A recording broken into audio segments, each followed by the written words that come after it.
Line up, you fucking nerds. Who wants a shot at the champ? They bring the heat. Francis Ngannou is the hardest puncher in the history of fighting.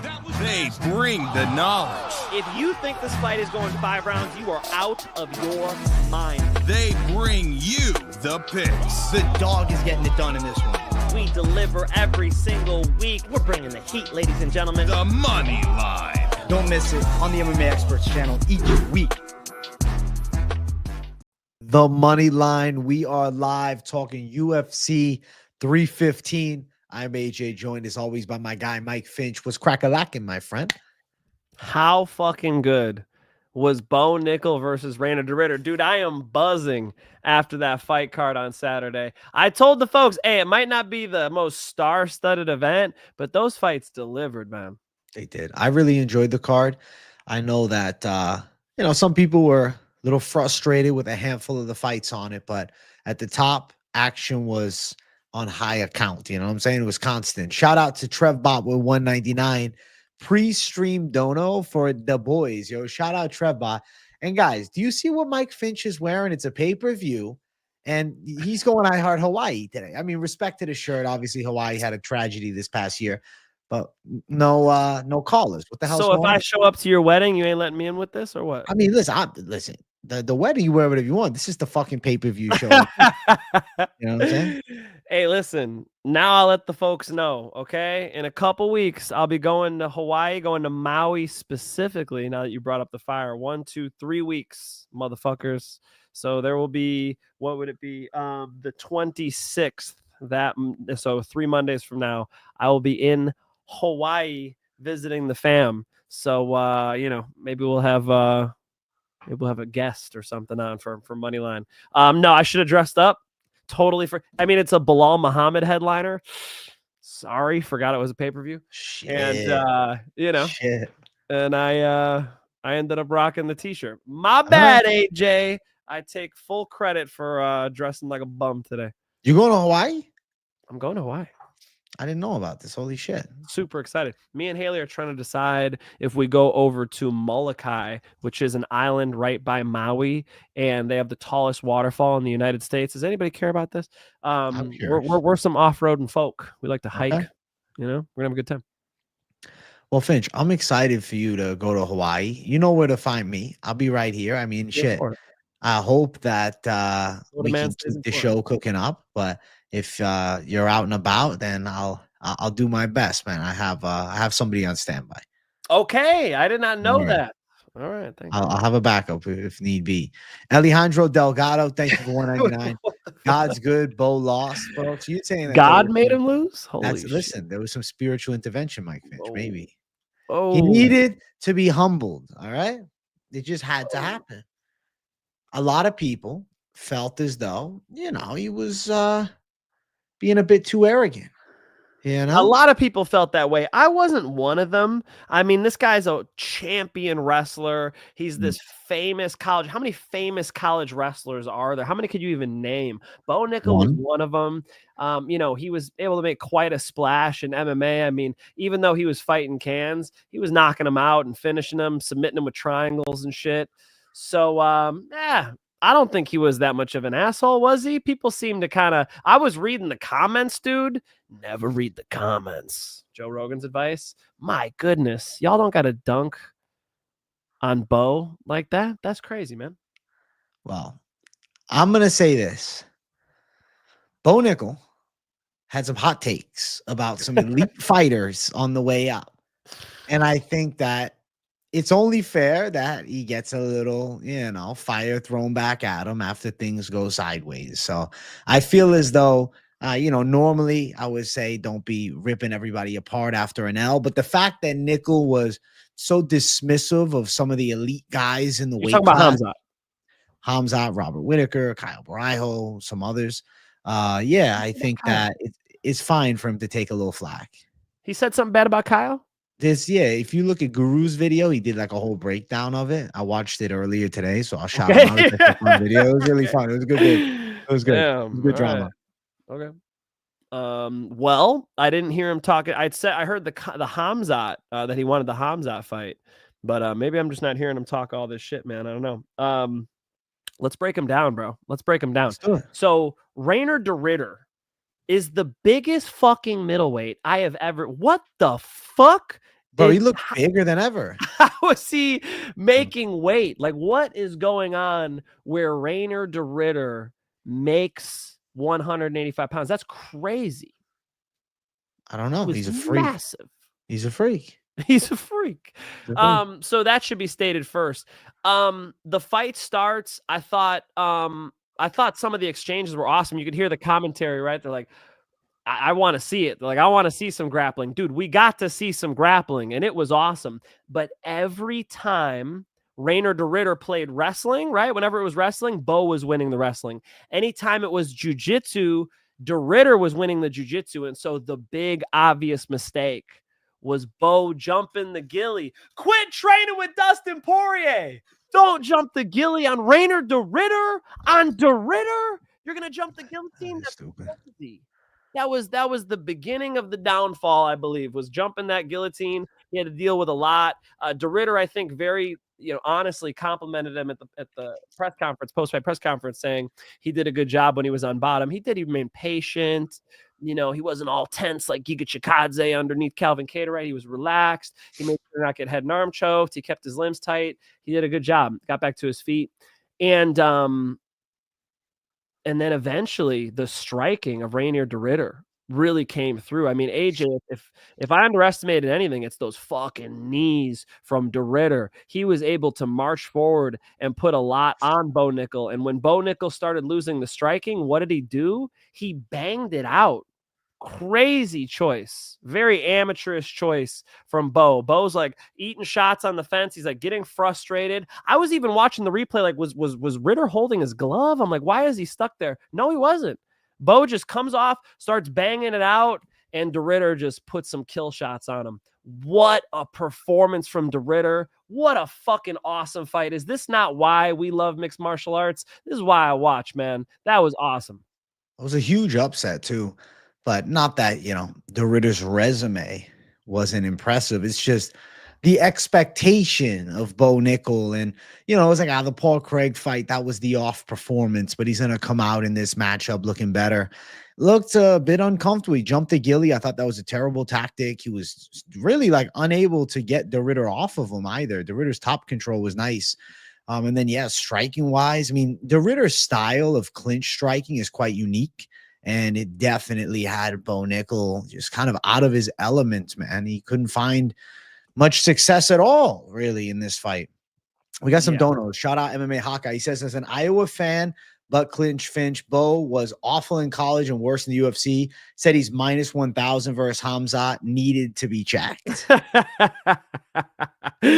Bo was awful in college. The stats do not back that up. MMA Hawkeye, the stats. Does he mean maybe just the words, like the the arrogance he's meaning? I don't know. I didn't watch his college wrestling run, so I don't know. It was an impressive run.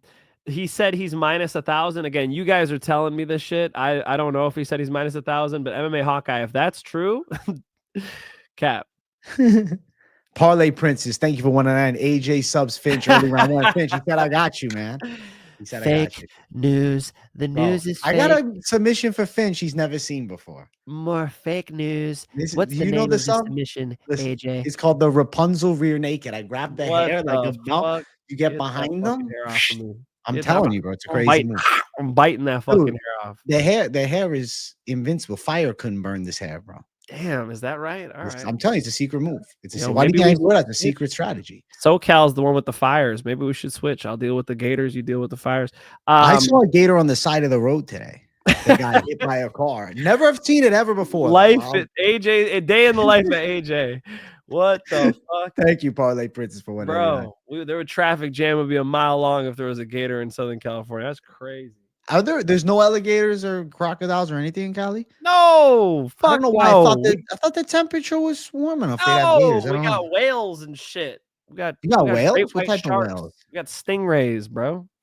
We got stingrays. We got our stingrays are worse, homie. You can see the Yeah. scar on my left foot if you want to know about our stingrays. Really? You got a legit ass thing, I right? fucking my first year here, I'm all happy to go surfing with my cousin and shit. Yeah. Oh, we're running into the ocean, jumping on the surfboard. I jump off the surfboard, I land on something squishy. I'm like, oh shit. So I jump up in the air, and when I land again, I landed on his cousin. And so wham, I got a hot knife in the side of my foot.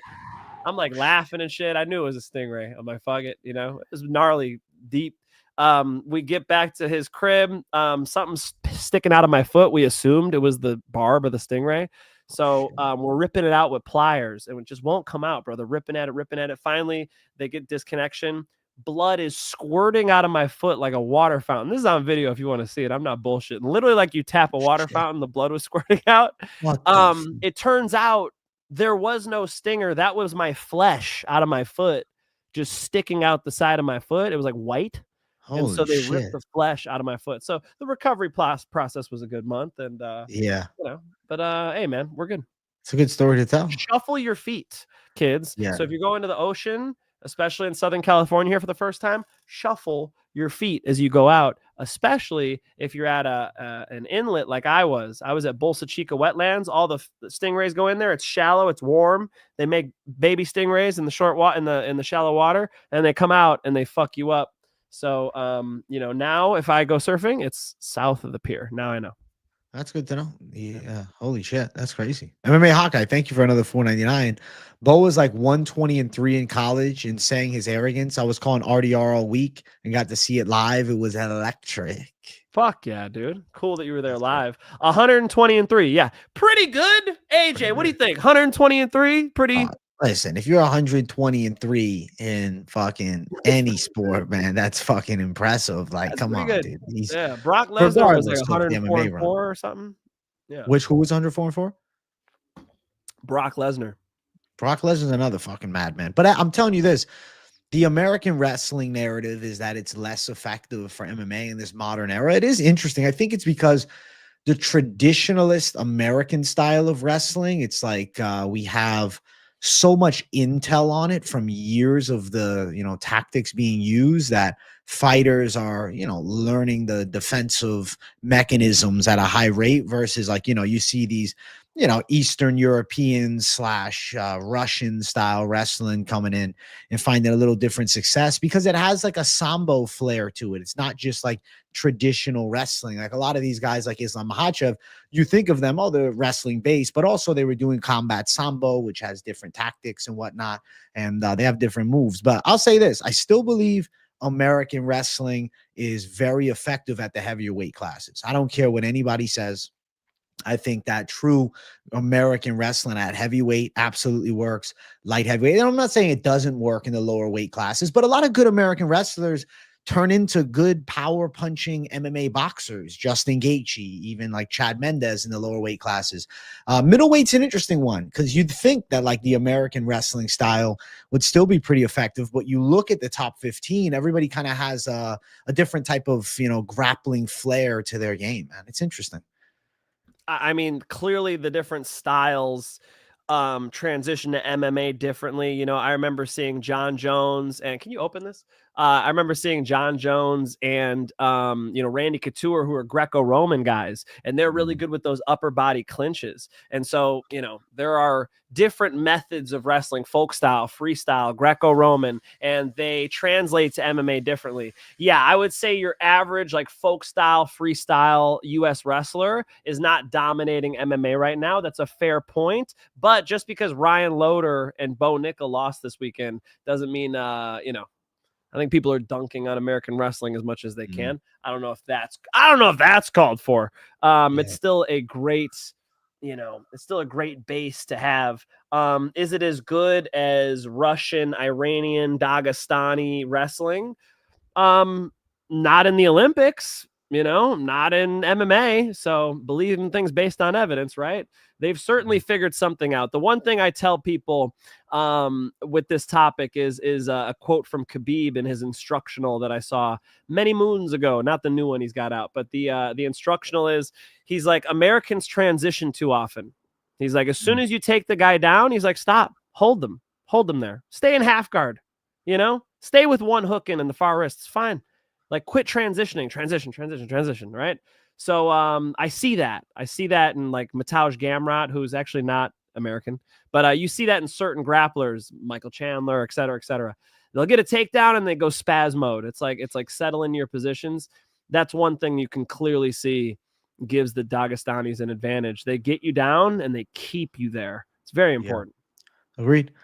Shout out to Alejandro Delgado for 199. Would you rather have Belal as champ than Bo winning? I mean, whatever the outcome shall be, it shall. You know, I want the best to win. That's what I'd say. I was down with Bo winning. Y'all are Bo haters. I got no problem with either of those things, man. The Bo show is a no-go. That's how they're feeling now, bro. You know? Yeah, motherfuckers hating on Bo. No wonder his comment section was crazy. Wow, y'all lit him up. Look, Rainer de Ridder comes out. His first strike, he fucking really lets go as a knee. He just had a great performance. Off to 315, my first live UFC event. Going to be sweet. It is going to be sweet poker. Godspeed. And Jack Della right there is going to try to put on a show for you, man. Fuck yeah. Have fun. Yeah. What a cool fight, AJ.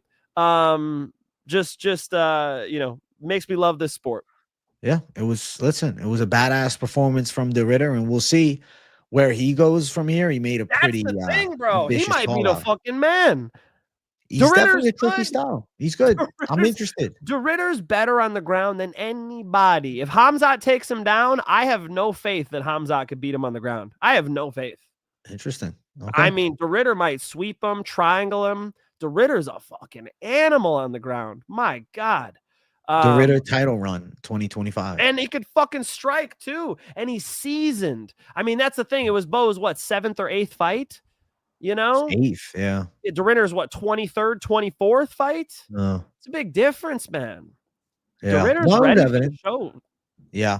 And I'll say this with Rainer de Ridder, it's, you know, a ton of grappling experience too. So he's been doing this shit a long time. The performance was impressive. I want to see what he can do against the upper echelon. That GM3 fight, though, was like so bad for de Ridder that I think we kind of started under it. Bro, GM3 was touching him up. GM3 was having success on the ground. Like, he didn't look like it fooled me. It made me think that Bo was going to be a better striker. Psych. Yeah. But he did finish GM3. He did finish him. True. Not easy to sub him. Ben said, not easy. Dude. Yeah. De Ridder's good. De Ridder wins. De Ridder's good. Shout out to KZ. Thank you for 50 NIO. Bova rated got exposed. Jeez. Dunk on him, guys. Boom. Little dribble. Come up. Boom. Dunking on Bo. Thank you for the NIO. They're dropping him on his head like Belal to Leon, bro. Dude. Holy. I did not realize the amount of Bo hate. It's prominent. Listen, let's talk the main event of this past weekend. Corey Sandhagen, Davison Figueiredo. Listen, Sandhagen seemed like a man on a mission from the jump. Even the leg kicks. I'm like, okay, Sandhagen's here to fuck Figgy up. He's not here to win a decision. Isn't it weird, though, how willing Figueiredo was to, like, focus on the leg entanglement? I thought that was interesting because he was eating shots in round 1. It was a mistake. Like, they're playing the leg lock game. That was interesting. Round 2 comes. You know, even Sandhagen then ended up playing the leg lock game with Figueiredo after getting taken down. That was interesting, but he was able to use it to then get on top, and it was just interesting to see like Figgy then kept going back to it. And then like it was the trip, the follow-up, some ground and pound, the leg lock attempt, and then the pass attempt by Sandhagen that just popped Figgy's knee out, and it was wraps. Corey Sandhagen at the post-fight press conference goes, I train with the guy who invented 50-50, Ryan Hall. Crazy. Ryan Hall did not invent 50-50. That is crazy. He said he invented it.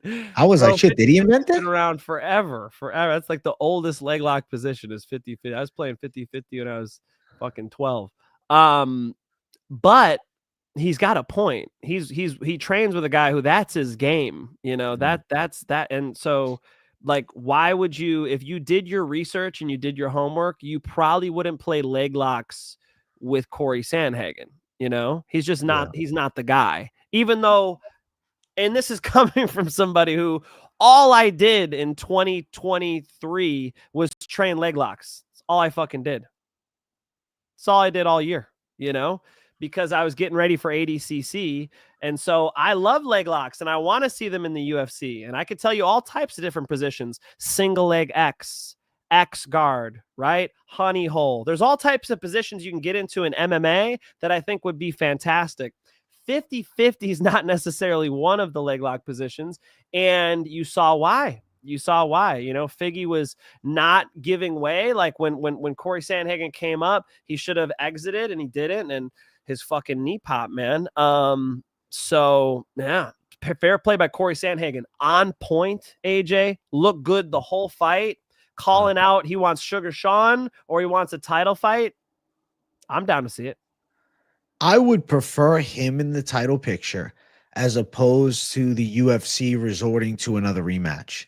I think if Merab is victorious at UFC 316, what are we going to do? Jan Merab fucking 2? We're going to do the Umar rematch. We're going to do rematches galore. I don't care that Sandhagen lost to Umar in the in-between. He's a completely new matchup for Merab, and that adds a lot of excitement. Now, if Sean O'Malley wins, I don't think they do Umar Nurmagomedov, Sean O'Malley either. I think they consider Sandhagen because O'Malley-Sandhagen's a fight that people have been begging for a long time. I mean, after every damn matchup, it's like, yo, Sean O'Malley versus Sandhagen finally. And obviously Sandhagen was hyper successful and was kind of the number one contender, but then Marlon Vera ended up getting a shot, right? So I think that Sandhagen doing the UFC also a big favor, taking on Umar Nurmagomedov and being willing to fight him when, he hadn't fought really like a top fighter in the world. And obviously we knew he was of that level, but he didn't climb the ranks like most, right? He didn't have to fight number 10, number 7, and then number 3, it was just right to top contender fight. I think that Sandhagen for the belt is really exciting. And I think that it absolutely sells. And I want to see it. I hope that we get Sandhagen in the title picture because him versus Merab is a really cool matchup. It is. O'Malley, like both are, to be fair, Sandhagen's got a chance in both of those fights with his style. Yeah. And I am super interested in seeing him. I hope that it happens. Absolutely. He was on fire. Yeah. Can I dunk on Bisping? Sure. All right. I got to. Bisping on Figueiredo. That was an amateur round. At MMA at this level, we all know you cannot go for that. He's talking about leg locks. When your legs are all tangled up and you're rolling all over the place, that can happen. Michael Bisping. Here's a guy who clearly has a novice understanding of leg locks. Okay. And fair enough. He's an MMA fighter. He doesn't have to. But then to go and dunk on leg locks, it's like, have you seen Husim Alpahara's fight? Like, you're saying they don't work in MMA? At MMA at this level, we all know you cannot go for that. No, we don't all know that, okay? You ever seen a Ryan Hall fight? What do you mean we all know you cannot go for that? In context against Corey Sandhagen, I think it was a poor choice. I think the 50-50 specifically was, but he didn't break it down like that. You know why? Because I don't think Michael Bisping knows the different leg lock positions. I don't think he knows what he's looking at. He just sees their legs tangled up, and that's literally how he described it. When your legs are all tangled up and you're rolling around all over the place, that can happen. Bro, it sounds like my grandpa talking about a UFC fight. They're just rolling around on the ground, Mike, crazy take. And then in the post-fight interview, it was a shame the way it ended. Corey Sandhagen's like, no, it wasn't a shame. Like, what do you mean? I broke his knee. Like, I'm the one who came up, right? And I forced his knee into a bad position. He either is going to roll out or he's going to get his knee popped, and he got his knee popped. It's like Corey Sandhagen knew what he was doing, even if Bisping didn't. So, dunk on Bisping there. Big respect to Bisping. The guy gave his eye to the sport. It's all love. But, I mean, it wasn't the only time he was driving me crazy during the night. Hang on. I got another one for you. Hang on. I wrote him down because it's a lot. No, I didn't. All right. He got away with the other one. I didn't write the other one down. Oh, I did. You ready? Miesha Tate fight. She should have done this. She should have done that. Bisping, are you her coach? Are you her coach? Do we really need to sit here and listen to you coach Miesha Tate? Can we talk about what great things that... Why is her name not coming to mind? Santos. Thank you. Yeah, Thiago Santos' wife. Right? Yeah. Can we not talk about the positive things instead of the negative things? Right? So yeah, coaching the fighters, I don't think is what they're looking for. Man, I'll love to Bisping. He's actually a pretty good commentator. Well, I'm going to say this about the leg entanglements. In high-level jiu-jitsu, absolutely killer techniques. At the highest level of MMA, though, can you think of a championship belt being won with a leg lock as of Frank recent Mir. era? Frank Mir versus Brock Lesnar? Frank Mir, Tank Abbott, Frank Mir, Brock Lesnar, Frank Mir's got a few of them. He's got a few of them. Okay. So the OG heavyweight psychopath Frank Mir with the fucking leg locks. Fair. I understand you know what I'm saying. the take. I understand the take. Do we not want the game to evolve? Like there was one point where there was no calf kicks, and then am I going to say calf kicks don't work at this level? And my example is it hasn't worked in the past. No, like if you watch modern jiu-jitsu, which I think many people don't, if you watch modern jiu-jitsu, you'll see how far the leg lock game has come. AJ, it will work. There will be more leg locks in the UFC. It's just a matter of the technique proficiency level getting to that point. I think the lighter weight classes is a great place for it to start because their technique is already so high level. It was a very high level fight between those two. Corey Sandhagen's very wise martial artist. I do think you will see more. Now, when does it translate over? I don't know, but I could tell you the average submission at ADCC is a leg lock. That's interesting. Yeah, it's common play now. Leg locks is a massive part of the game. You can punch people in the face. I totally get I get it. All right. Gary Tonin was leg locking fools in one, and then he got knocked out. Okay. That's a great leg locker. So, there's problems with it. Of course, you have to pin the person down on their hip. So you don't want the person standing up while you're underneath them. You want them down on their hip. That way you can control the secondary leg. Does anybody give a fuck about this? I'll just move on. But it's interesting to me, at least. I can teach you guys a leg lock seminar right fucking now if you want. But, there are ways you can control people and do them. You don't have to Hail Mary 50-50 leg locks. All right, let's go. There we go. The in-depth leg lock analysis from the Finch man. It will come. It will come. It is coming. Okay. Listen, when we see a high-level fight in the UFC, top caliber, something with a leg lock, it's a day to celebrate for you, Finch. I definitely expect you to dunk on everybody when that comes to be. Fucking Kelvin Gastelum tapped to one with Jack Hermanson. True. It happens occasionally. Listen, they're badass submissions. They're definitely effective. It happens. It's just common play, less so. This main event, though, decided for me Sandhagen as number one contender. And I thought, regardless of how it ended, Sandhagen did do damage to that knee, and he did a fuckload of damage with big shots. And I thought he looked nasty as hell. I do want to quickly run through some of the other matchups on the card. Let's do a little quick breeze through before we get into the picks. Featured fight, D-Rod flatlines Ponzinibbio. I think Ponzi's towards that final stage. D-Rod looked good, bro. Fuck. You felt my thunder when I said D-Rod. You wanted it. I went Ponzi at the last minute because I just thought, man, I don't want to leak any inside info. I don't want to do that. But I just thought, man, I'm in this position where I know his training partners. Like I know what's going on with D-Rod. And so you use that. And then sure enough, hey, you can overcome anything. You can overcome anything. And I'm not talking about D-Rod now. I'm just talking in general, You could be a fucking, John Jones would party the week before. Imagine if I was like, AJ, I got inside info. John Jones just did Molly and cocaine and had a threesome the weekend before his fucking Daniel fight. Cormier's gonna upset him, bro. You'd be like, bet against him. He's fighting Daniel Cormier, and then he goes out and wins. So I could know something that don't mean that result's gonna happen. Right. No, it's totally fair. Actually, I got a question for you, Finch. So Doug from chat for like 3 weeks has been reminding me throughout the live chats that I need to ask you in this stream. So he wanted me to ask Finch if you've seen Fist of Fury or any of the other Bruce Lee movies. What the fuck? Enter the Dragon. I've seen a long time ago. Okay. And I've seen little clips here and there from other movies. I've been relatively anti Bruce Lee in the sense that I debate people who think Bruce Lee is a fighter. They think he's like this great fighter. They're like, oh, he would be, you know, this and that. And it's like, you can't really say that when somebody's an actor. Like, that's like me saying like James Bond would be the UFC champion. Yeah, but James Bond is a character, you know, like some of the famous Bruce Lee quotes aren't Bruce Lee. They are written and Bruce Lee is performing the lines, right? So like Bruce Lee is a character. Like he's made himself, there's a character Bruce Lee and there's the man Bruce Lee. The man Bruce Lee, Chinese boxing, which is not good, not like Western boxing.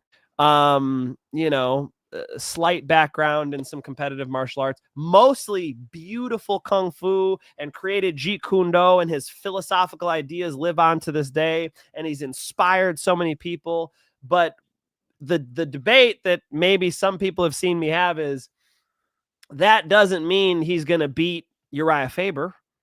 Yeah. That doesn't mean he's going to beat Corey Sandhagen. You know, that's crazy. They would kill him. I mean, could you imagine Marab versus Bruce Lee? This is nonsense, you know? Bruce Lee was not very proficient in jiu-jitsu. I interviewed Bruce Lee's judo coach, Judo Jean LaBelle. He told me in the interview, which is on YouTube, that Ronda Rousey would eat him for lunch, was the quote. And, you know. That was the like, Ronda Rousey era. That was when she knocks out, she takes out everyone. She's taking out. She was the Strikeforce champ at the time, running through everybody with armbar after armbar. So big respect to Bruce. Big respect to what he did for martial arts. Cool movies. Does it mean he's a fighter? No. The guy who invented basketball can't beat, you know, Stephen Curry one-on-one. It's not working. Respect. I appreciate that take, man. I don't know if that's where he was going with that. Maybe, do I need to watch more Bruce Lee movies? What's the... I listen, I know he wanted to know if you've seen some Bruce Lee movies, man. Okay. He wanted to know. Listen, Mario said he doesn't want me to ignore him, bro. All right? He feels ignored. We're not ignoring you, man. We're just me and Finch going back and forth, brother. All right. Big performance by D-Rod. D-Rod with a big win. Fight beforehand. Montel Jackson, a bit of a sleepy one, pulls off a W against Marcos, who got checked at the highest level. And, you know, Jackson, Alex NYC, $4.99. Thank you, bro. JDM KO, Aldo Moneyline, Katona plus 3.5, Silva KO.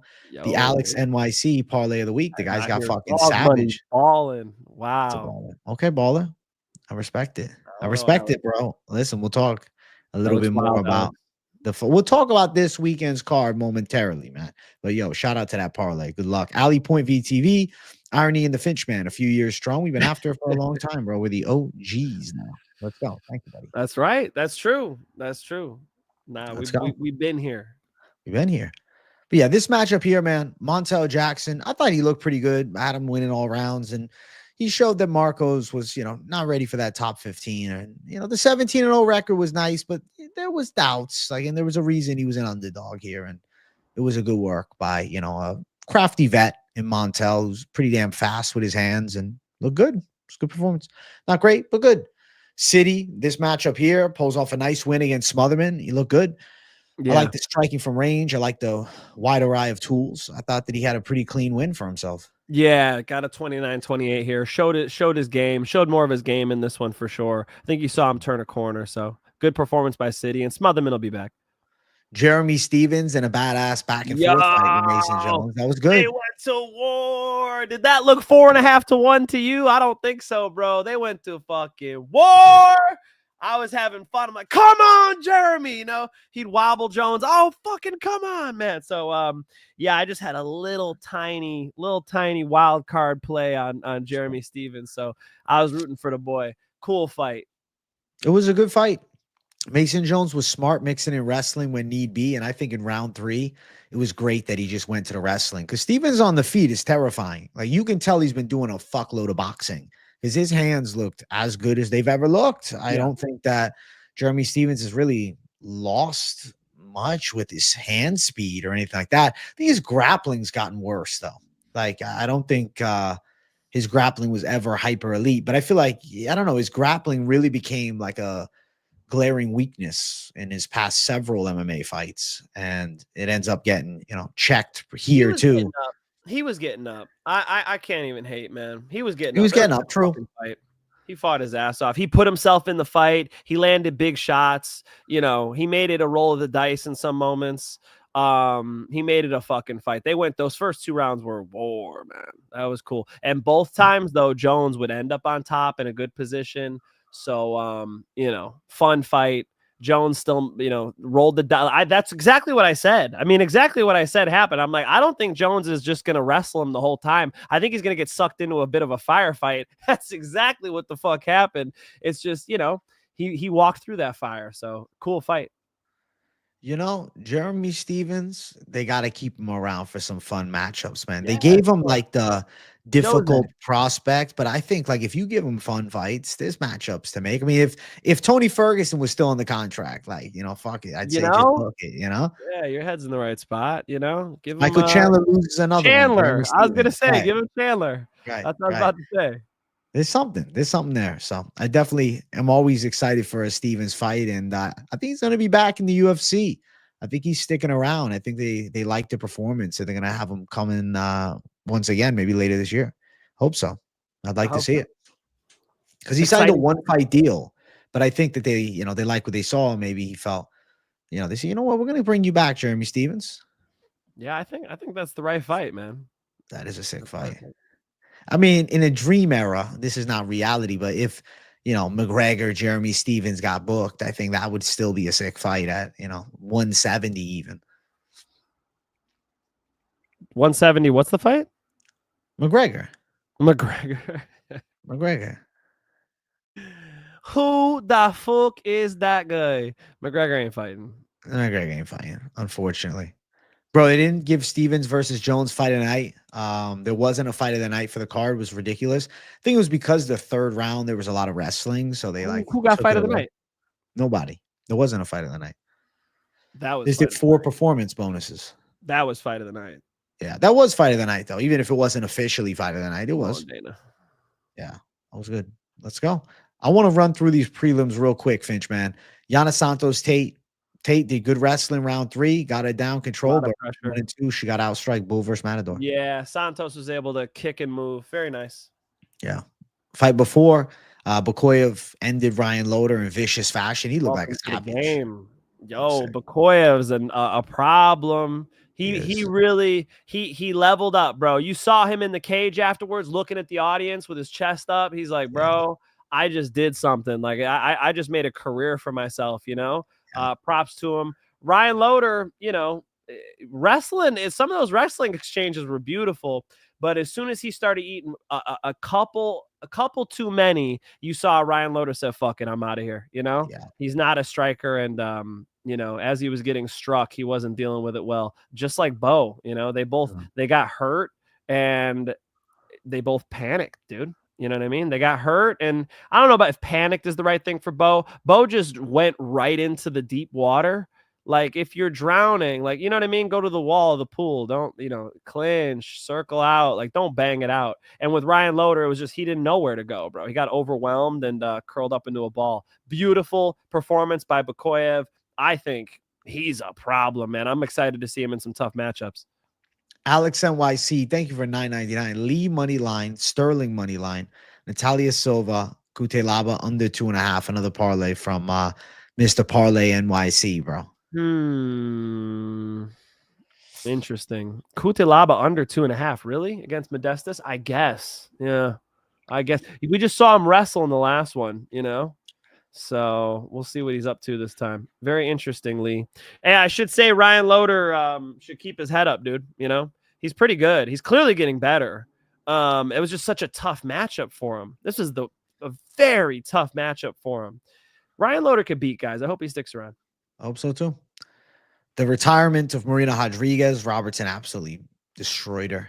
First leg of the parlay, AJ. It was Robertson. And it was Montel Quick Jackson, parlay hits, lock of the night coming up later. Let's go. Kwang Lee. Both of us locked Kwang. Kwang Bang Lee. Where the fuck did you hear it, people? I know it wasn't on those other YouTube shows because I looked and they were all on Bolanos. Everybody was on Bolanos. My boy, I'll just roast him. My boy T.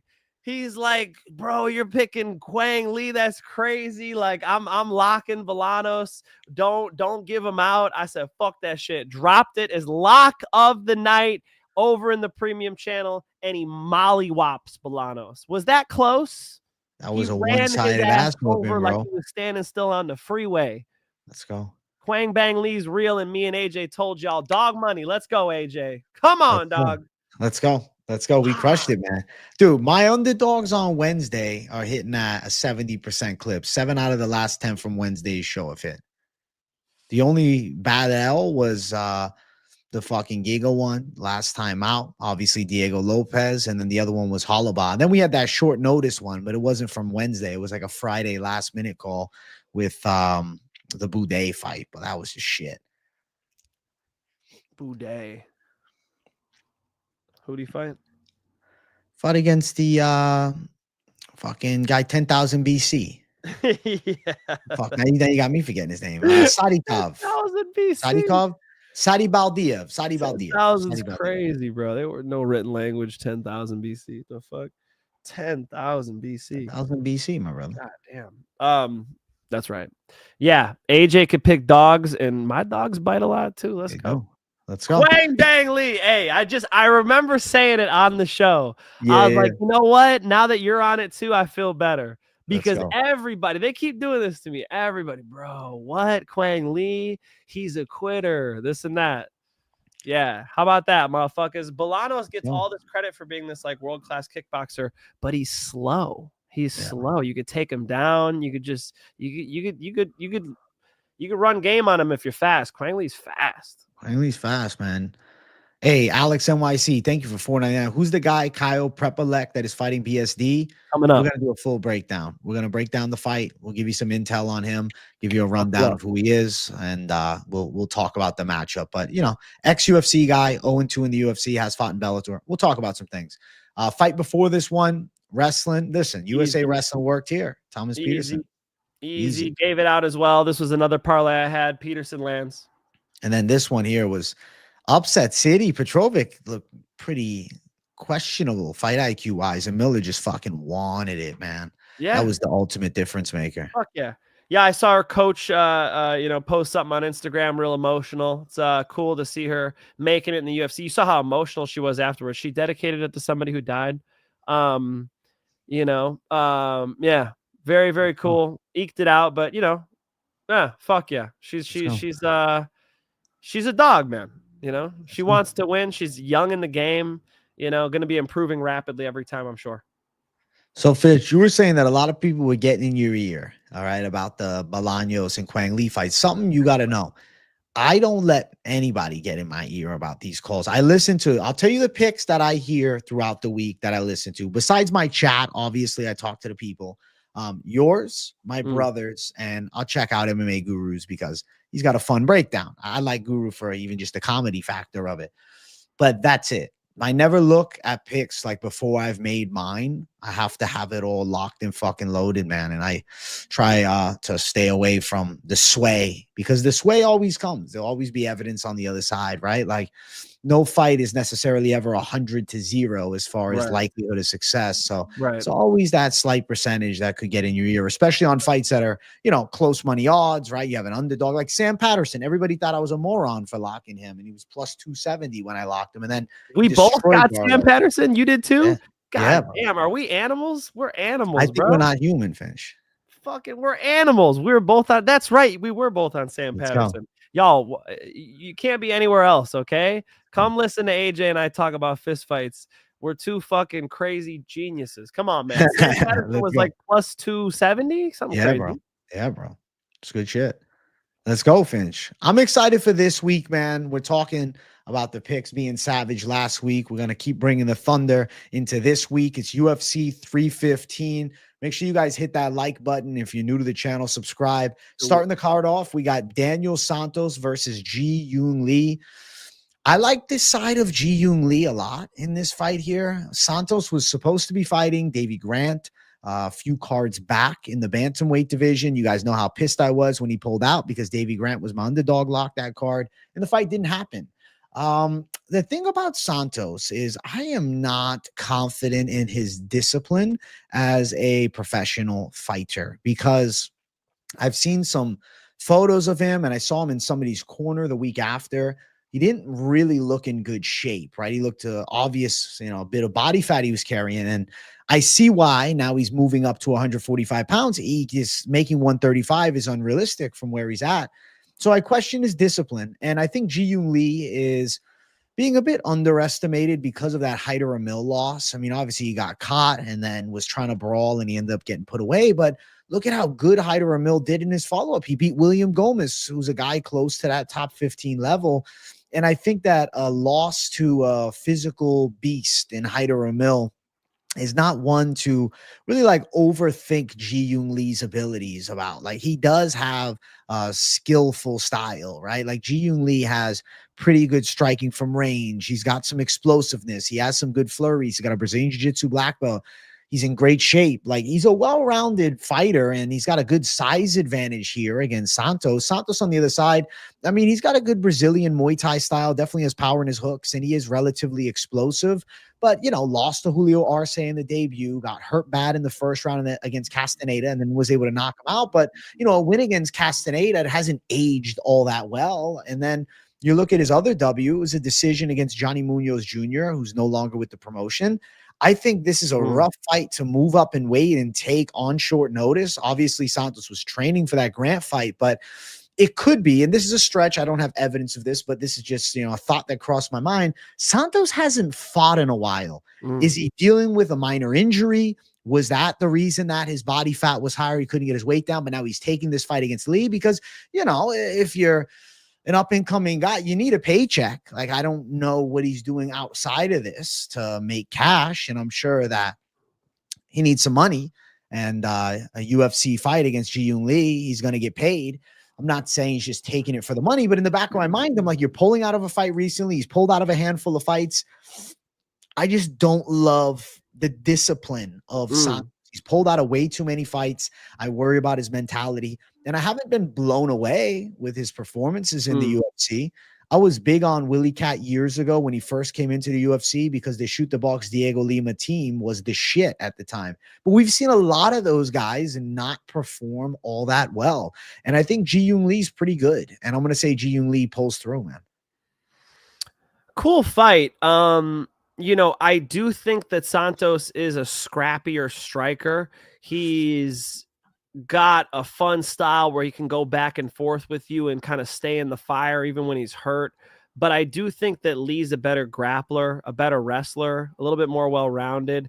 And Santos is the type of guy where you take him down, he doesn't necessarily try to pop back up on his feet right away. He'll play guard. He's going to try to armbar you or triangle you. That could be a problem here because Lee getting 2 out of 3 rounds is all he needs. And you catch a kick, you get a takedown, you get on top, you score some elbows, you win the round. I could imagine Lee eking this one out. Not as confident as you are on it. I do like some of the things you talked about, though. Lee was originally, I got a spider crawling on top of my fucking camera there. Oh, shit. That little spider I just killed. Holy shit. That is crazy. A little tiny thing. That means spider just had babies somewhere. Where's mama? Where the fuck? I think that Lee can get this thing done, man. I'm gonna go with him via decision. I'm a little concerned about Santos being scrappy on the feet, but puncher's chance ain't enough to bet on. Let's go, Lee. The thing too, though, is Santos is at a pretty good size disadvantage moving up to 145. He's going to be 3 inches shorter, and he's going to be at a 6-inch reach disadvantage too. And I think that could be, a lot to overcome for him. So lay off as well. So I'm going to say, Ji Yoon Lee is able to pull through and get a win. He fought 9 months ago, and it was quick. It wasn't a good performance against Hyder Amil, but I'm not ready to write Ji Yoon Lee off completely and say that he's an absolute fraud. The odds for this fight are even. Now, I told you guys that Ji Yoon Lee is a contender for my Savage Dog Lock this week. I told you earlier today it was plus 105, and it's already minus 110. So if you were tuning into the live chats on Monday, which you should be doing, you should be tuning in throughout the week because you get like some, early access and inside info of my mentality. Lee would have been plus money if you bet it early on. Now, if you throw down, you're getting even money. I expect by Wednesday, you might be getting -125, but we shall see. Ultimately, I do think Ji Yoon Lee finds a way to win this fight. I think so too, man. The size advantage is another thing you brought up, which is very key. So taking it on short notice, the smaller man, yeah, Let's go. yeah. I think Lee's, able to control him on the ground and take him down and not get knocked out. I think that's pretty much Santos's best chance here is to get scrappy on the feet and make something happen. Let's go. Ji Yoon Lee, the pick for me, and the Finch man. Let's keep running. Next fight on the card, we have Modestas Bukauskas versus Iwan Cutelaba. After both of their recent fights, I predicted, or at least I picked this as the match that I would make next. And I thought that it made a lot of sense, and the UFC put it together rather quickly. I like the side of Modestas Bukauskas here. Cutelaba is a solid wrestler, but he does like to box, right? He has a striking style too. He's pretty aggressive with his hands, and he's accurate, and he can mix it up well, but he definitely eats shots as well. Bukauskas' striking definitely looks pretty good as far as his boxing. I think he's relatively sharp. Overall, his striking skill set is nice. On top of that, I feel as though his grappling defense should be good enough to, at worst, survive Cutelaba's wrestling onslaught and then find ways back up to the feet. He does train with Tom Aspinall, which I think is a big factor here. I see Bukauskas with the higher ceiling, right? Even though Cutelaba and him are essentially the same age, we've seen Cutelaba meet, tough matchups on, relatively decent accord. I mean, lost to Felipe Lins a few fights ago. He had that bad 3-fight losing streak at one point. Even, not too long ago, the Ivan Erslan fight, he ends up, he sold the third round pretty bad and was controlled. I thought he won the first two for sure, but ended up, winning a relatively competitive fight. Not a great finish to it. But last time he fraud checked Ibo Aslan, and I predicted him to do such a thing. So I got to give myself some kudos there. Matchup here, man. I think Bukauskas, well-versed skill set. He's going to be pretty accurate. He's got a lot of momentum on his side right now. I feel like he's evolving at a high rate. And I'm going to say Modestas Bukauskas can win a hard-fought decision or maybe even a TKO in this one. But I'm going to predict that Bukauskas pulls out a W. Yeah, I'll take Bukauskas too. I like that Cutelaba is getting offensive with his wrestling. I like that Cutelaba is hunting for submissions on the ground. I like this evolution of his game because he's such a banger. Like, he's such a fuck it. Let's plant our feet and see who falls. A lot of times it's him. Modestas is better than that. Modestas is a level above that on the feet. And so what I really see here is he has to defend takedowns. He has to get off the fence. I think he understands that. He's a more reliable fighter than Ian Cutelaba. So I like Bukauskas as well. TKO. Yeah, I mean, Cutelaba's Cutelaba, man. It's like, either he's going to knock you out or you're going to knock him out sometimes. Again, I like the fact that he started to show other wrinkles in his game, but old habits die hard. He might bang it out. Modestas Bukauskas knockout sounds good to me. Be sick if you pulled off a sub, but not super likely. That's a bit of a stretch. I think Bukauskas hard-fought win. I could see a knockout or a decision. The odds for the fight have Bukauskas at -119 as a slight favorite, pretty much even lines to Cutelaba at -101. The over 1.5 is -140. I feel like it's going to end up going over a round and a half. Cutelaba on the judges' scorecards, or rather Bukauskas on the scorecards, plus 235. KO for Bukauskas plus 315. Not really crazy about the props. Maybe the over 1.5, but definitely going to be a sweaty over because the way Cutelaba comes out aggressive, it's dangerous. And we've seen Bukauskas knocked out before, but I do think Bukauskas wins, man. I think he's more accurate. I think he wins. Hard fought fight. Fuck the under over in this fight. I don't know. If anything under. Yeah. These are two warriors, man. Yeah, I think Modestas Bukauskas is a pretty bad matchup for Ian Cutelaba at this point, as long as the takedown defense is on point. Again, I really do think Cutelaba is going to try to take him down. Let's go. Bukauskas for the win, assuming he can deal with some wrestling pressure for Finch and for myself. Let's keep running. Next fight on the card, we got Navajo Stirling versus Ivan Erslan. Finch, I don't know, you made an interesting smirk. I'll let you break this one down first. I think Stirling's a problem, man. I see people talk about Stirling like, he's overrated. He's shown this and that, bro. I think Stirling's a sharp striker. I think Stirling's going to knock a lot of people out in this division. I think Erslan's one of them. I think that Navajo Sterling is sharp. I think he's tactical. I think he's precise. And I think he's winning this. I feel like people are looking at the debut and, Toko's hitting a couple takedowns and Sterling not putting them away as, a bit of a red flag. But we do have to give a bit to the side of Sterling being young prospect fighting in a crowd, right? It's not like he was at the apex for his debut, like a fuckload of guys are. He fought in front of the Tampa crowd. He fought across the world there to come to Tampa and, first time ever fighting in front of the, real UFC audience as your debut. And Tukos is a difficult guy to deal with pressure-wise with his grappling. But it's not like Sterling didn't absolutely dominate the striking and still was able to find ways back up to the feet. And it's not like Ivan Erslan is this elite grappler. When I think of Erslan, I think of punching power. I think of brawling. And he's going to be at a bit of a reach disadvantage. The range that Erslan has, not all that long. He's got a 72-inch reach. So definitely a little bit, shorter arms. On the opposite side, Sterling with a 79-inch reach, and he's 2 inches taller. I believe that Navajo Sterling will look pretty good here. I do think he's live for the KO. Counter shot is definitely a possibility. But like at worst, I can see the young Navajo Sterling having a good striking display. Erslan pressing him up against the cage a bit. Sterling working his way out, landing more significant shots. So definitely Navajo Sterling the pick. I do think he wins, and I think KO is possible. Yeah, I could see a KO. I mean, I could see him cruising to a decision too. So I'm not usually one to chase finish picks. Somebody DM'd me on Instagram and asked me that. I don't chase those, Last one was a Sean Brady submission because I had a hunch, but normally I don't chase those. So no, I think either kickboxing him to a decision or maybe fucking kicks him in the head. I don't know. I got Sterling winning this one 30-27, or he puts him away. Odds for the fight: Sterling is a -265 favorite.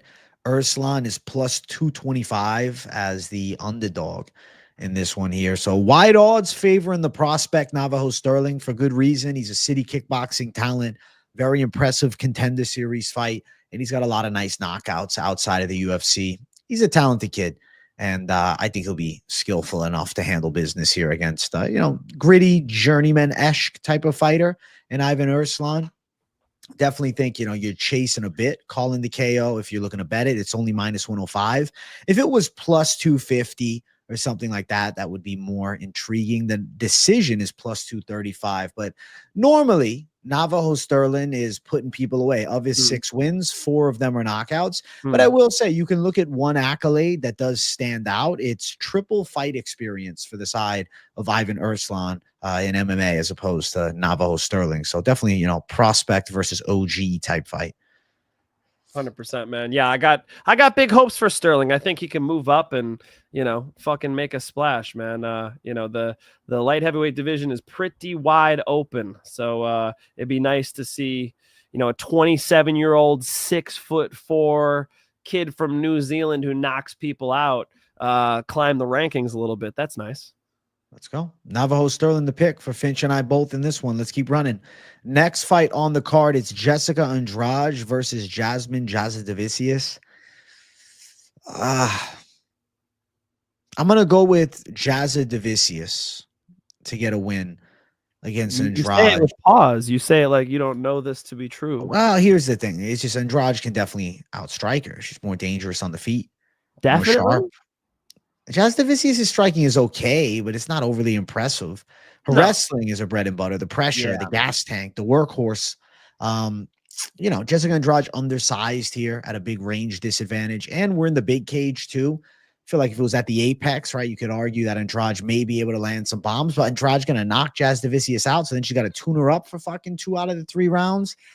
I just don't think it's very likely. I think Jasudavicius is pretty good at wrestling. Damn good cardio.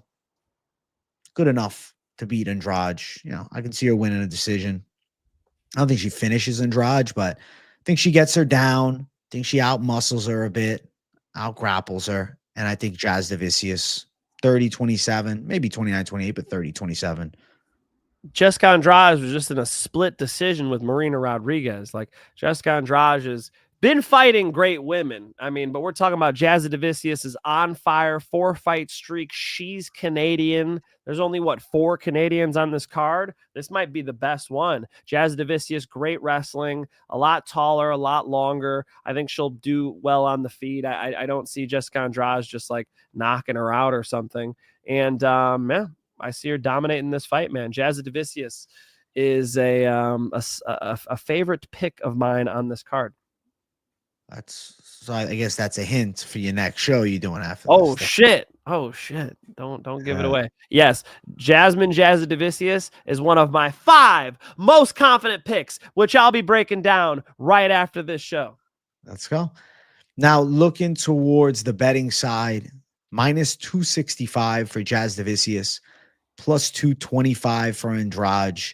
Jasudavicius on the cards is plus 115. If you look at the recent win streak for Jasudavicius, it's impressive, right? She's got 4 fights in a row. 1 win by sub. It was against Ariane Lipsky, and then another win by sub against Priscilla Cachoeira. But, you know, the higher caliber girls did survive the onslaught. Jessica Andrade, I mean, she's been submitted 4 times before. We saw Tatiana Suarez sub her up. We saw Erin Blanchfield sub her up. So there has been moments of lapse, but I think she gets outworked on the cards. I think Andrade, you know, kind of meatballish, hard to submit. Jasudavicius outworks her. Method of victory. Yeah, probably decision. Yeah, probably decision. But, you know, hey, man, they give Canadians tough matchups in Canada. I think this is a winnable fight for Jasudavicius. It's the right fight at the right time. She gets a nice performance here. Imagine if she does get a finish. I mean, she's right up there for the belt, you know? Yeah. So the rise of Jasudavicius is real. Don't sleep on it, folks. Let's go. The pick for me, Jasudavicius, as is Finch's, as is the majority. Let's keep running. Next fight, we got Mike Malott versus Charles Radtke. I'm going with Radtke in this one, man. I think that Mike Malott is skillful. I think his kickboxing is nice, but I'm not overly impressed. And I know for a fact Radtke can crack. Radtke's got more punching power. Radtke's grappling skills underrated, but he does have good grappling skills. I feel like he's going to be dangerous in this fight. I could see him dropping Mike Malott at some point. Charles Radtke's being really underrated. He's a big underdog here, which makes no sense. I feel like the odds should be even. And I know Mike Finch wants to get in on this. So, Finch, tell me your thoughts. Yeah. No, you speaking truth, man. You keep going. Go ahead, bro. He's underrated. I'm looking at tape. I'm like, this is crazy to me that Mike Malott's a favorite. I'm looking at him against Trevin Giles, and I'm like, I think Radtke chins Trevin Giles. And I'm thinking about, okay, what? Radtke got kneed in the body by Carlos Prates. Like, yeah, Mike Malott was winning against Neil Magny, but like, what does Neil Magny have left at this point? And then obviously Neil Magny dug deep and pulled off the finish against him. Like, I think Radtke's a savage, man. And he quit. You think Charlie Radtke's going to wilt under Neil Magny? I'm going dog of the night, Charlie fucking Radtke. Getting it done. All right? That's my boy Chuck Buffalo getting it done in Canada. I think he's about to make Canada the 51st state by knocking out Mike Malott. Look, man, Mike Malott is decent. He's decent, but is he a little overrated? Are we a little too high on Mike Malott? And then, yeah, that's true that Carlos Prates put Charlie Radtke away, but the loss to Neil Magny stands out more to me. They're both 4-1 in their last 5. Why are we focusing on their losses? Let's talk about their skills. Mike Malott, not as powerful as Charlie Radtke. When Charlie Radtke hits you, it's got a lot of kinetic energy behind it. And as far as submission grappling goes, I think Charlie Radtke's better too there too. Mike Malott's advantage might be cardio, but here I am talking about a guy who's already shown us that you could break him in the 3rd round. Fuck it, dude. Dog money, Charlie Radtke. It was the first bet I placed on this card. Let's go. I think he's got it, man. Charlie Radtke's a dangerous guy, and I don't see him getting wrestle fucked. Is Malott going to dominate him in the grappling? Radtke's a strong motherfucker, man. I think it's just, he's underrated right now. It's just, he hasn't got the bandwagon behind him, the hype train, but the skills are definitely there. And the danger threat is absolutely just right in my face. And I'm like, yeah, I'm going Radtke. I think that he can get the knockout too against Mike Malott. Right now, he's a plus 180 underdog, which I think is fucking crazy. I think that the lines towards, minus 150 from Malott would be acceptable, but seeing how wide they are now, the opening odds for the fight were minus 225. I think the bookies don't really know that Radtke's actually pretty good. There's an old photo of me on a podium. Charlie Radtke won the bracket, so he was first, and I was third. And it's us on the podium, and Charlie's got the belt over his shoulder. So we've been, I've known Charlie Radtke for a long time. I've trained with him over at Pat Curran's gym. Just been like a local legend, man. I've commentated Charlie Radtke's fights. People have been talking about him being in the UFC since he was like 16 years old. He was one of those standouts where I asked, hey, who at Wrecking Balls, who's the badass? They're like, oh, the Radtke brothers. And people don't know, but he's got a brother who's a solid fighter too, who's very good. And, the idea was both of them would make it. It turned out to be Chuck Buffalo. So Charlie Radtke, I've been knowing about his guillotines. Because he's guillotined me. I've been knowing about, his power.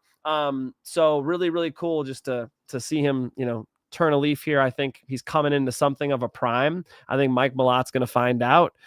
Cool fight. It's a real test for Charlie, but I just don't, as I try to do my best to step away, which I should say, how am I supposed to not be biased? I never met Mike Malott. Right. I'm rooting for Charlie, like no question about it. So I should say that out loud, but knowing what I know, I agree with AJ 100%. I see Charlie here as slight, if not moderate favorite. The way I break down their skill sets and the way I see them matching this thing up. So matching up in this fight, Charlie Radtke has more power, better submissions, more consequence to everything he does, and is a dog. So I'm going to go with the dog. Let's go. We're going underdog. Me and Mike Finch both going for Radtke W at plus 182. If you're on the betting side of things, I mean, it is money line. That money line is beautiful. Come on, folks. Do you not love money line? Come on, folks. This is how we do it. Let's fucking go, man. Me and the Finch seeing eye to eye with the savagery. We got Radtke for the W. Let's keep running. Next fight on the card, Marc-Andre Barriault versus Bruno Silva. This is my what the fuck of the card, because you have Barriault, who's coming off 2 violent knockout losses, and you have Bruno Silva, who's lost 4 straight fights. Oh, my God. If it goes past the first round, it's Barriault winning. It's Barriault outworking Bruno. I just think in the first round, you have to respect that Bruno Silva power, regardless of how bad it's looked recently. But Barriault's chin, it's like now it's glass. But Pfeiffer's got fucking thunderous power. And Stoltzfus did hit him with a perfect punch after having a lot of success grappling. You look at Marc-Andre Barriault, he sat in the pocket with Chris Curtis in exchange, and Curtis can absolutely crack. I'm going to say Marc-Andre Barriault wants it more, and he outworks Bruno Silva. But 2 violent losses in a row has me super sus of his chin. Gambling side, I would say I'm out, okay? But pick-wise, I'm going to say that Marc-Andre Barriault can outwork Silva, maybe to a hard-fought decision. But round 1 knockout is live for Silva. And that's like a D-gen call if you're looking to throw down.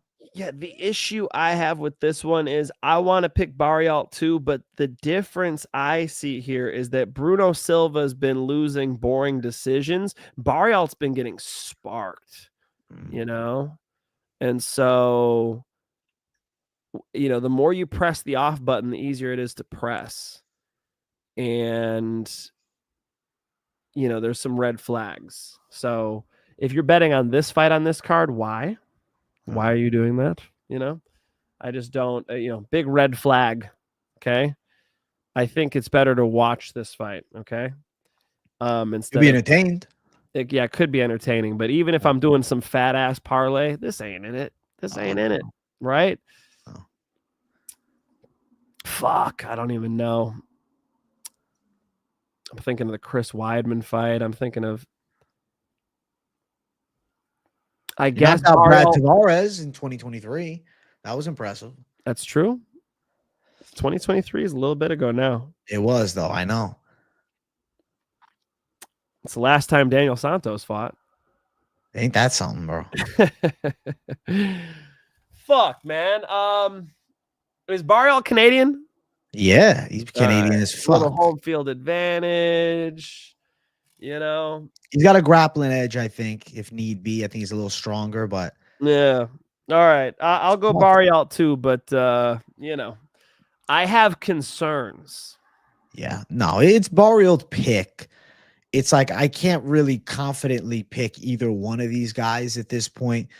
Both of them are in rough career spots, and man, Bruno Silva, I mean, he's been landing bombs, right? In the past, like he's knocked some fucking people out. Like he had some hype coming into the UFC, won 3 fights in a row, but I think Barriault can outwork him, outpace him, get in his face a bit. You know, if you give Bruno Silva a bit too much space from that mid-range, right, that yellow zone, you can absolutely land some thunderous shots. But when you get close to him, right, even if you're mixing it up in the clinch, I don't think he's got great clinch striking. Of course, a little Muay Thai base, but it's not like his bread and butter. I think Barriault would be more physically strong, right, backing him up, landing shots in the pocket. It's just you have to constantly worry if Barriault's chin is completely obliterated or not. So we're going with Barriault. Exactly. You know, I can't see somebody get sparked like that and then have a bunch of confidence in the next fight, right? He's been getting sparked, dude. Out. But yeah, if he grapples more here, that makes sense. You know, Bruno Silva was decent 4 years ago, 3 years ago. You know, remember he was a big favorite coming into that GM3 fight. Motherfuckers thought I was crazy. In 2025, man, these guys are, you know, it's the last scene in Lord of the Rings, and the ship is sailing through the mountains. You know, You just spoiled the ending for me. I didn't see it. you've seen it. Come on, please. You've seen it. You've seen Lord of the Rings. AJ, have you seen Lord of the Rings? AJ, what the fuck? AJ, turn the show off. Go see Lord of the fucking Rings. What? That's the best trilogy. I'm a big Star Wars fan. May the fourth be with y'all. However, Lord of the Rings is the best trilogy there is. You have to see Lord of the Rings. Okay. You have I'll to. put it on my list. You fucking have to. Where's my Lord of All the right. Rings? I got fucking Gandalf and the Balrog somewhere over here. That's a demand, AJ. Okay. I'll put it on the list. I started watching it one time, maybe 4 years ago, with my brother, and I was baked as fuck. I was zooted, right? And I was getting freaked out. I said, I can't continue watching this shit. These guys are freaking me out. These little guys running around this fucking wizard and shit. I'm like, get me off it. I'm turning it off, man. Gandalf has some tremendous writing, man. Like some of the writing from Tolkien they captured in the movie. I listened to the book on tape when I was a kid. Man, Tolkien's writing so good. You don't see movies written that well because they're taking it straight out of the novels, you know. Fellowship of the Ring, Two Towers, and Return of the King. Tremendous. It's the basis of like all fantasy, dude. You know, Dungeons and Dragons and everything. It's all inspired by Lord of the Rings. Have to watch. Extended edition too. Don't fuck around. Okay. Extended edition, 4 hours a piece. 4, 8, 12. Okay, 12 fucking hours, bro. Right. Fuck your weekend. It's Lord of the Rings. Yeah. Okay. I'll put it on the list. Let's go. Will is listening to the audiobooks right now. Shout out, Will. Okay? That's how we do it. I listened to those audiobooks when I was like 10. Shit. Well, back to the fight.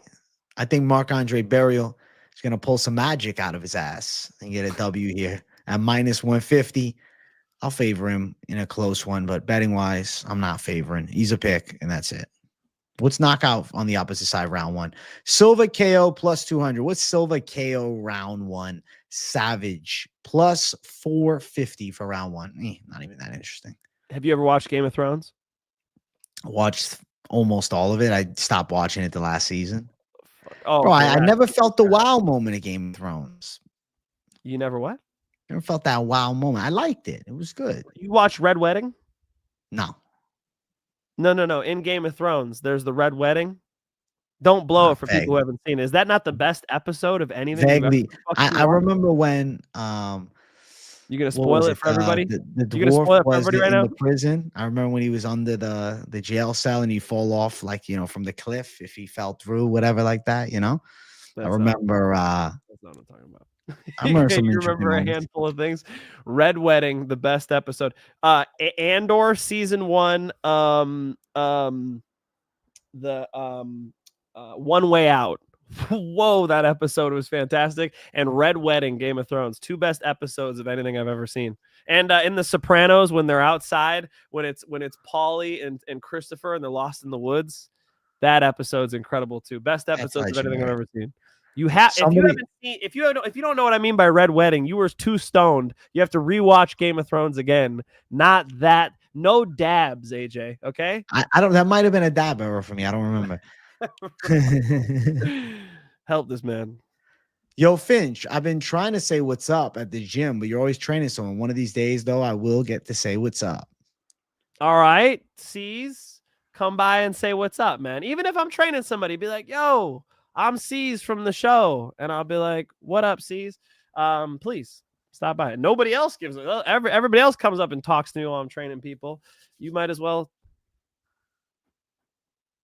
Might as well. Let's go. Did Finch freeze? Oh, I thought you fucking froze, No, man. you might as well. You had such a pause. It was like, you have more to say. Did he freeze on me? I'm live.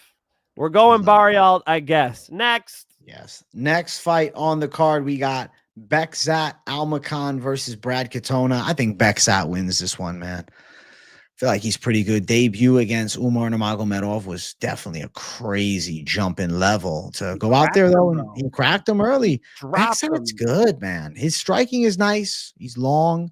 His wrestling is there as well. He's got snappy kicks, some power in the hands.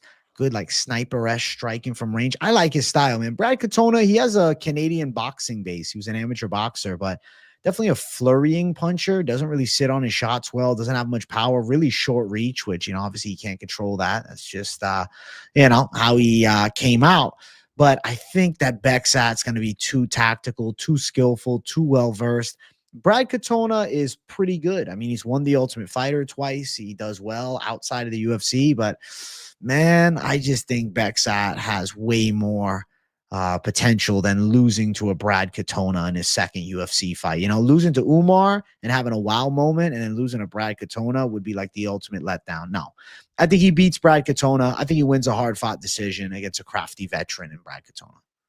Brad Katona's got a lot of cardio. He's fucking tough for sure. I mean, you got to respect the output, the volume that Brad Katona could put out. His wrestling's good. It's not world class. It's not excellent. It's just, he's going to set a fucking pace and he's going to stick to it. So, I'm thinking that he's going to get clubbed here, bro. The striking difference between these two is very real. Bekzat's got tons of power. He gets in that fucking deep stance and whips those overhands and those hooks. He is a problem, man. So, Bekzat potentially getting Brad Katona out of there. That's the real question. Does he finish Brad or not? Because Brad's tough, maybe durable. Definitely has, the cardio to go more than 3 rounds if he needed to, but I think Bekzat's live to knock him out. So knockout or decision, Almakhan, I believe that he's gonna,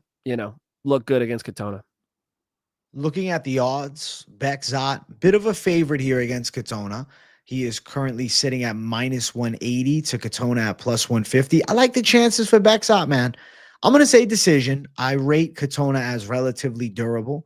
Bekzat knocking him out would be fucking impressive as shit, but just him going out there and winning.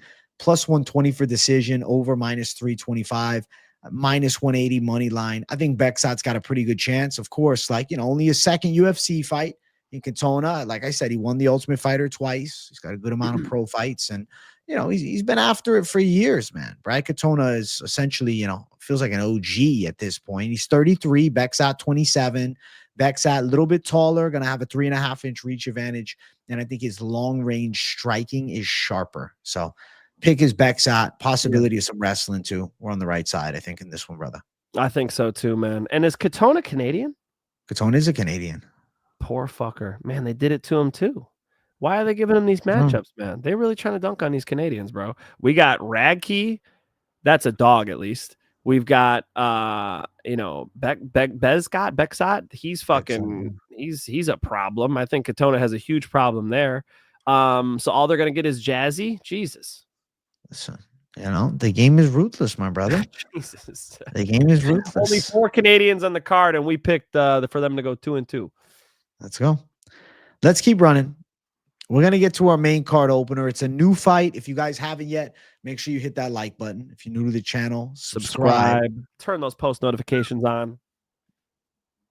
Benoit Saint-Denis versus Kyle Prepolec. Prepolec stepping in on extremely short notice, replacing Yoel Alvarez, which that fight was fucking incredible. That fight was amazing. But this right here is kind of what the doctor ordered for Benoit Saint-Denis.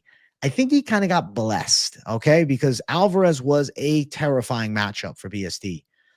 But I think BSD still has some potential. I don't think he's like, a complete fraud, right? He's still dangerous in the lightweight division. He's 29 years of age, really coming into his prime now. And he's taken on, Canadian talent who's 35 years old, who's 18-8 as a pro.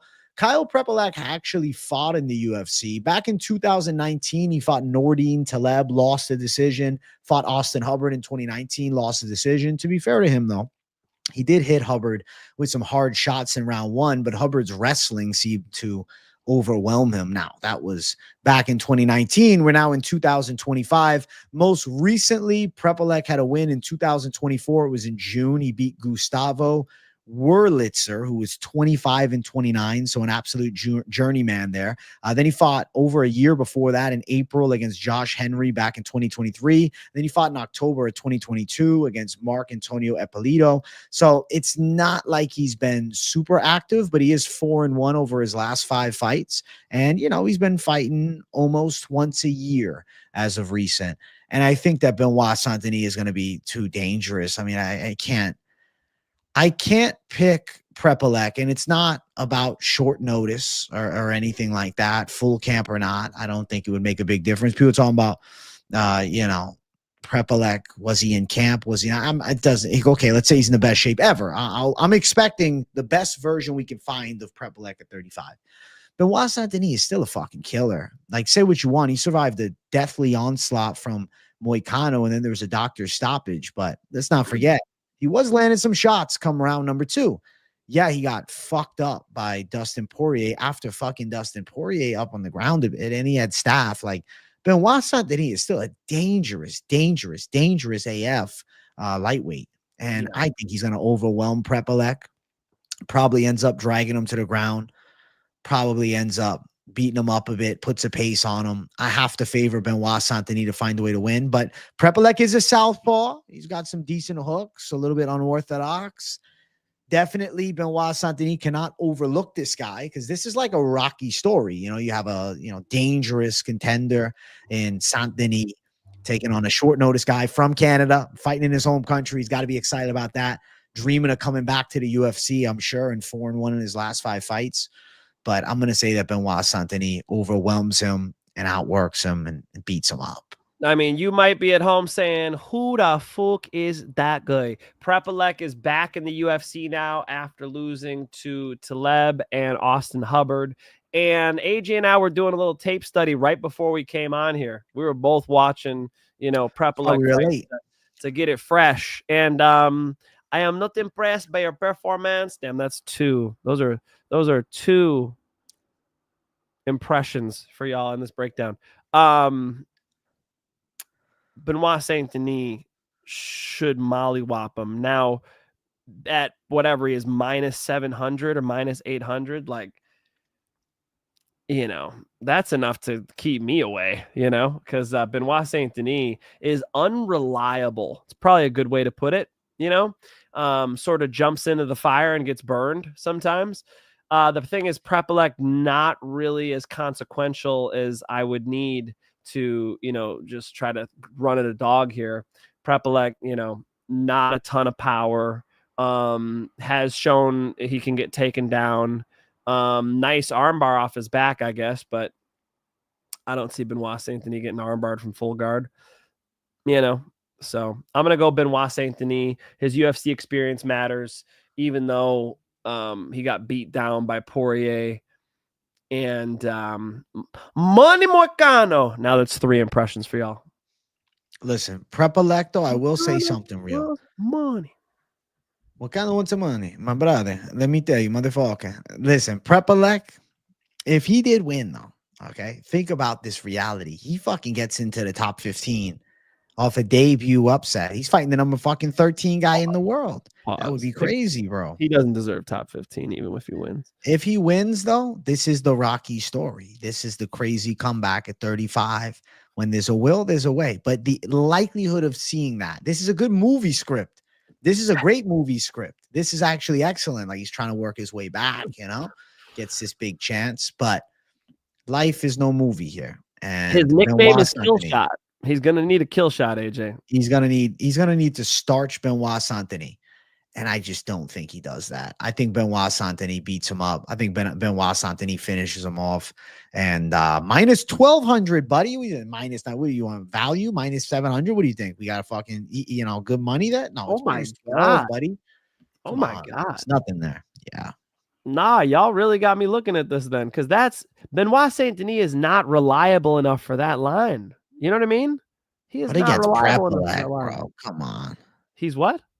Against Prepolec, though. I mean, he should destroy him. I love this fight, though. Like, I'll be honest with you. I obviously would have preferred the Alvarez fight, but I'm happy they kept BSD on. And I don't know. I find something fun about a little chance of a, Rocky story. No, this is better. Joel Alvarez would have beat him. Yeah, he would have. I had Joel win, and I picked Joel Alvarez, too. Yeah, Joel Alvarez would have beat Benoit Saint-Denis. This is better. He needs to be able to bounce back. It's the right fight for Benoit Saint-Denis. I'll go with him. But 1,200. Y'all must have forgot. Homie's got some problems. The under 1.5 is the only prop available, or over under, whatever you want to call it. Minus 175 for under 1.5 rounds. I do think it goes under a round and a half. I'd assume Saint-Denis beats the hell out of Prepolec and violently finishes him. But hey, maybe Prepolec shocks the world and we're clipped up and put in some post-fight montage by Prepolec for his Rocky story. Doubtful. But respect him taking the fight, though. I'm happy we got it. Of course he did. He did. So, of course. Fuck yeah. I like that Benoit Saint-Denis was also training for the card. So, short notice thing for Prepolec. Yeah, Benoit Saint-Denis. Benoit Saint-Denis, the pick for you, the pick for me, the pick for the majority. Let's go. Next fight on the card, we got José Aldo versus Aiemann Zahabi. I'm picking José Aldo to win. I think he can get this one, man. Aiemann Zahabi can box, and his striking's pretty good. But I'm looking at the wins, and I'm like, okay, the wins are nice on paper, but he beat a Pedro Munoz who had, lost, 2 straight fights before then. He beat Javid Basharat, who just got knocked out by Ricky Simon. Now, the knockout over Richie Long was sick, and you beat Ricky Tercios, who's tough, and you knocked out Draco Rodriguez, who, ended up getting some W's over in bare knuckle. But I just think José Aldo is too sharp, too well-versed, too fast, too clean, too José Aldo. I mean, even last fight, arguably could have got a close decision against Mario Batista, who is, surging up the ranks right now. And Batista was able to win that fight with clinch work and control. I think that José Aldo looks good in this one. I think he outworks Zahabi. I do think Zahabi's game, right? I'm thinking that Aldo decision makes sense, but I would like to see Aldo work the body a bit. Remember when he was ripping the body, when he fucking Jeremy Stevens destroyed him, when he destroyed Moicano? Those body shots of Aldo were scary, man. Yeah. I think you could find some body shots on Zahabi in this one. I saw him training them. The embedded they put out today, boom, he's ripping that body shot. Seeing what I'm seeing. The guard is a little high for Zahabi, man. Let's see. I like Aldo to win. KO would be sick, but he hasn't knocked anybody out of bantamweight yet. But Aldo's the pick. I don't know, guys. I don't know. I don't know about this one. I don't know when, are we looking at like a diminishing Jose? He looked good against Mario. He did, but he lost, man. And Mario's not that good, bro. I think Zahabi and Mario are very similar caliber. I think that Mario would beat Zahabi. I think outpaces him, outworks him, takes him down. Because Mario's good grit, good pressure, good aggressiveness. I said 4 Canadians. There's 6, bro. Zahabi, Kyle Prepolec is also Canadian. Who's going to lose? Mike Malott, Jasmine Jasudavicius, Marc-Andre Barriault, and Brad Katona. There's 6, so way more Canadians than I thought. Anyway, yeah, I think we've picked together this whole card. Have we disagreed yet? No, I don't think we have. I don't remember. Somebody tell us if we disagreed. I'll go Aldo, but I'm surprised. I thought you were going the other way. No, I didn't say that. I said I don't know. Oh, okay. I said I don't know. I genuinely don't. This ain't gonna be in the 5 most confident. My 5 most confident picks are not Jose Aldo, but you know, I think Jose could out kickbox him and defend takedowns. I mean, he's been doing it his whole fucking life. Jose's age is unknown. Okay. Jose was born in the favelas. He allegedly doesn't have a birth certificate. Like, he went to the consulate and they're like, how old are you? I'm this old. Okay, here's identification. This is the legend. So is Jose Aldo really in his late 30s? Or is he 70? We really don't know. We could look at his performances and see that he could still fucking box. He could still get in your face and go a hard 3. I think he could win 2 out of 3 rounds against Aiemann Zahabi, but I am no Aiemann Zahabi hater, man. He can fucking box. He's good. He's competent. It's a fight. I think they're going to get into a fight.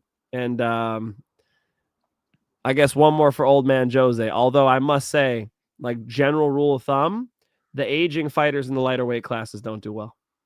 Thing is, Zahabi's 37, though. Right? He's not a spring chicken. Granted, late prime, right? He's looked better than ever before at 37 years old. Yeah, this dude's got a point. Jose fought in World War I, bro.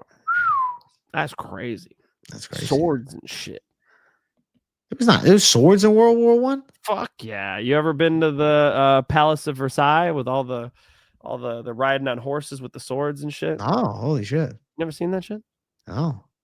You know the Treaty of Versailles? Yeah, I know the treaty, but I didn't know about the palace. They ended the war in the palace, yeah. Oh, and so there's a hall. It's not a hall, it's a fucking museum. That goes all the way down and it shows every battle in French history. And it's fucking really cool. I don't know why I'm talking about that. Shout out to Palace of Versailles. That was fucking cool. That is a cool. And I almost didn't go. My wife's like, we have to go to Palace of Versailles. And we did have to go. It was cool. That's sick, man. Aldo, decision. But I'll be biting my fucking what little bit I have left on my nails here. Odds for the fight, -220 for Aldo. Zahabi +185. Over 2.5 is -370. Probably does go distance. Aldo by KO +475. Decision -125. I think Aldo can beat Zahabi, man. I really do. I look at Zahabi's game and I'm like, okay, like, he can mix it up with the hands. He can box. He's a solid kickboxer. He's accurate. Closes range pretty well.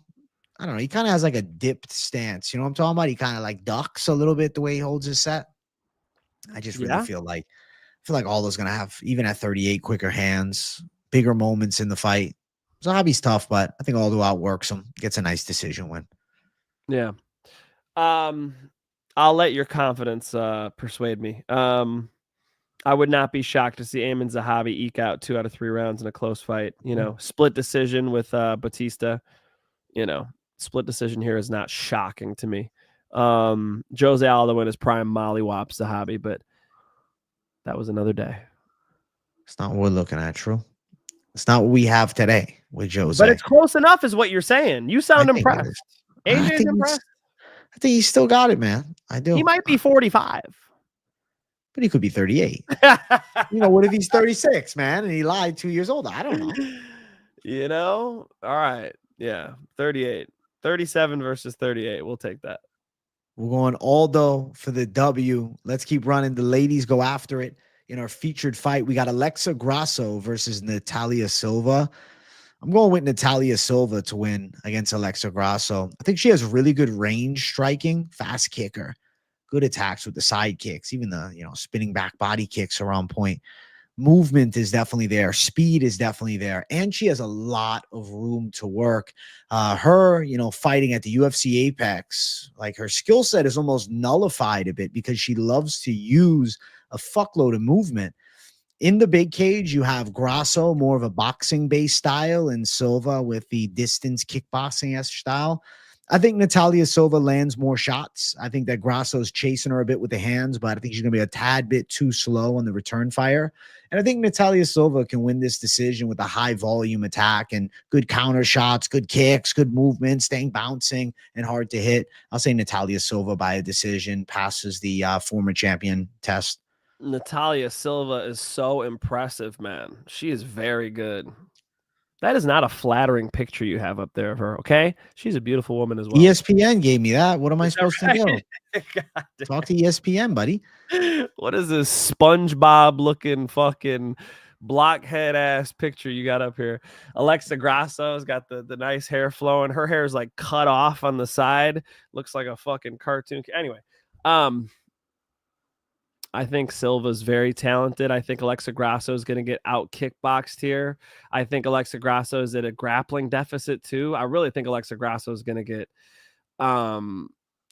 really beaten up here, man. I think Natália Silva is very good, faster, better at range. Alexa Grasso has to kind of walk forward and get into some exchanges with you. Natália Silva is going to style on her. I think Natália Silva is very good here. Yeah. Whether it probably does go all rounds because Alexa Grasso is durable and Natália Silva, not much of a finisher. But yeah, 30-27, Natália Silva.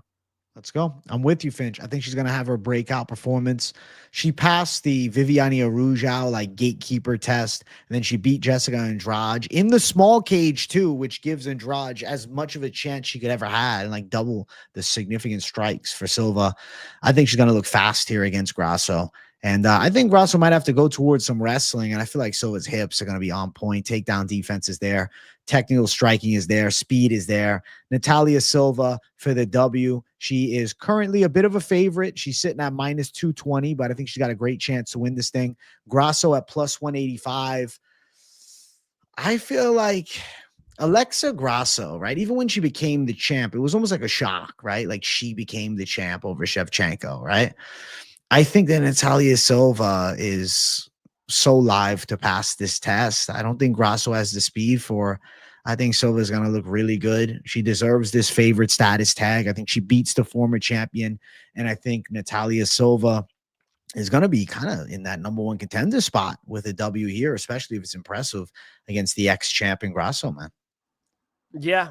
Yeah. I am impressed. Now, it's just been Jessica Andrade, Viviane Arujau. Alexa Grasso also beat Arujau. Andrea Lee, who's mid, so this is a step up in competition for her. But I think the odds reflect that. They're not crazy, and Silva beat Jazzy, too. Say again? Silva beat Jasudavicius, too. That's fucking awesome. That wasn't recent, though. When did it was a while back. Yeah.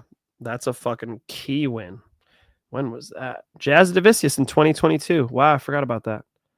Okay. More evidence. Yeah, Alexa Grasso is going to need takedowns she's not going to get. She'll have to climb on her back and make something heroic happen. I don't see her winning a tit-for-tat striking battle with Silva. She's going to need to mix it up and have one of those Valentina Shevchenko rear naked strangle moments. I wouldn't bet on it. I'm going Silva. Silva for the W. Finch and I both on the Savage side, the Silva side, the right side in this one here. And let's jump to the co-main event of the evening. Women's flyweight title on the line. We have Valentina Shevchenko versus Manon Fiorot.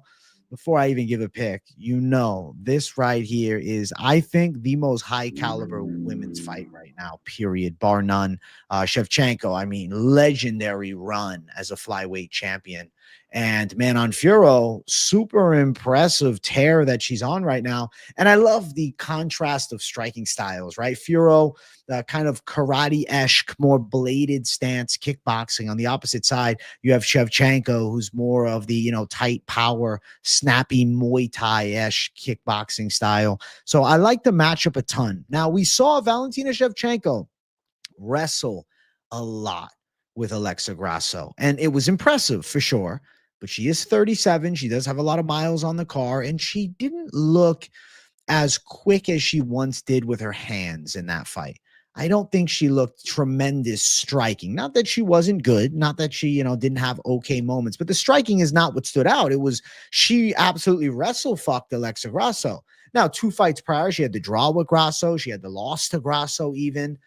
Those are, not great fights for her. And then you got to dig back some years now, but she had a real nail biter and a really close win over Talia Santos. Talia Santos was like that prospect and gave her a difficult fight. And I don't know if you remember the moment, but Shevchenko caught Santos with a really bad accidental head clash that swelled up her eye. And I think that changed the course of career trajectory for Talia Santos, who's no longer with the promotion, now fighting in PFL. Fiorot is the talent to give Shevchenko the most difficult test. On paper, the hardest matchup in a while, because the takedown defense is extremely good. 93% takedown defense rate. Really good striking from range. Good combination shots, even with her hands. 1, 2, 3 is accurate and on point. Side kicks are there. I do think Shevchenko is going to try to wrestle. I think that Manon Fiorot's takedown defense is going to hold up. Man, I think the battle of southpaws too is really interesting. And I'm going to say, I think Manon Fiorot wins a hard-fought decision and becomes the champion of the world against Valentina Shevchenko. I was thinking back after the Santos fight, oh man, I don't know how many more Shevchenko's got, but it was okay, she'll beat Grasso though. And then Grasso pulls off the upset and they do a trilogy, right? Whereas now she's taking on Manon Fiorot, who's slowly but surely climbed their way up and just beat Erin Blanchfield. I mean, not just beat her, it was a year ago, but beat Erin Blanchfield. And Erin Blanchfield, looked good against Rose and whatnot. And Blanchfield was somebody I was rating very highly, and I still rate very highly. I think that Manon Fiorot is going to win, and I think she's going to beat Shevchenko. I think it's a rematch, though, that comes next, though. I think they fight again, and I think they do it in France. I think that is the next one. Manon Fiorot becomes the first French UFC undisputed champion, and I think they'll run it back. I do. I have a weird hunch that they'll do it in France because that's the biggest fight you can make in Europe. Yeah. Oh, yeah, especially if it goes the way you just said. Yeah. If Manon Fiorot wins the title and the rematch is in France, that's beautiful. That's beautiful. This is a tough one. This one's tricky. Manon Fiorot's taller, longer, great at range, but Valentina Shevchenko's phenomenal kickboxer as well. So they match up in some type of competitive, really good, high-level women's kickboxing fight. Manon Fiorot, I don't think would think of taking Valentina Shevchenko down. That would be shocking. As where Valentina Shevchenko, as she's aged, she's developed her grappling.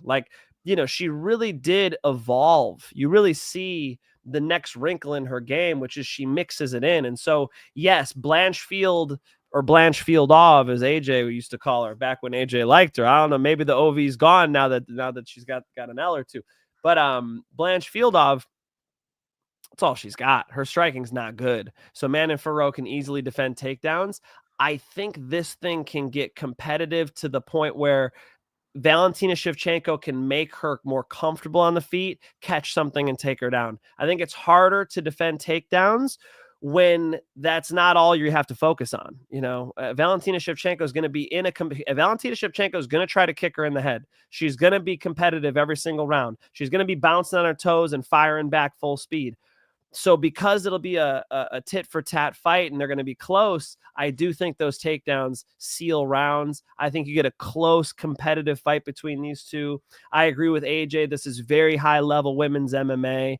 And for the first time tonight, I'm going to be on the other side. I think Valentina Shevchenko defends in Canada because she's a mixed martial artist now, because she's not just going to strike with her. And even if most of her takedowns get defended, I think the clinch is a good place for her to be. I do believe that Valentina Shevchenko trying to mix it up will eventually open up things for the feet on her, as to where you're just dealing with a pure striker in Manon Fiorot. Can Manon Fiorot win? Of course, it's a very good fight. I don't think Valentina's at her A+ game right now, but it's still A-. It's still pretty damn good, and her wrestling's better than ever. So maybe that does make her the toughest fight for Manon Fiorot. Maybe old school Valentina, who would just strike with her for 5 rounds, isn't the answer here. Manon Fiorot, a phenomenal karate style kickboxer, and Valentina Shevchenko, bullet for a reason. She can knock women out. I was there live when she knocked out Jessica Ai with that ridiculous head kick. It was wicked. It's a day I'll never forget. You could ask my friend Arthur why. But I definitely believe that Valentina being a mixed martial artist pays dividends here. With that being said, AJ, fantastic fight. If it went to a split decision, I would not be surprised at all. Would you? It's a possibility for sure. I'll say something I wrote down was Shevchenko high kicks could work for her here. We saw Blanchfield catch Fiorot in that 5th round with the high kick that landed flush. Fiorot ate it like a champ and recovered quick, but definitely Shevchenko ripping some high kicks, I think, is actually a good strategy. I'm just feeling like Fiorot takes it in a close one, man. Okay. I think that she gets it done by a bit. I don't know where Shevchenko's at right now with the Grasso wins, because I'm picking against Grasso as you, and we're thinking Natália Silva handles her.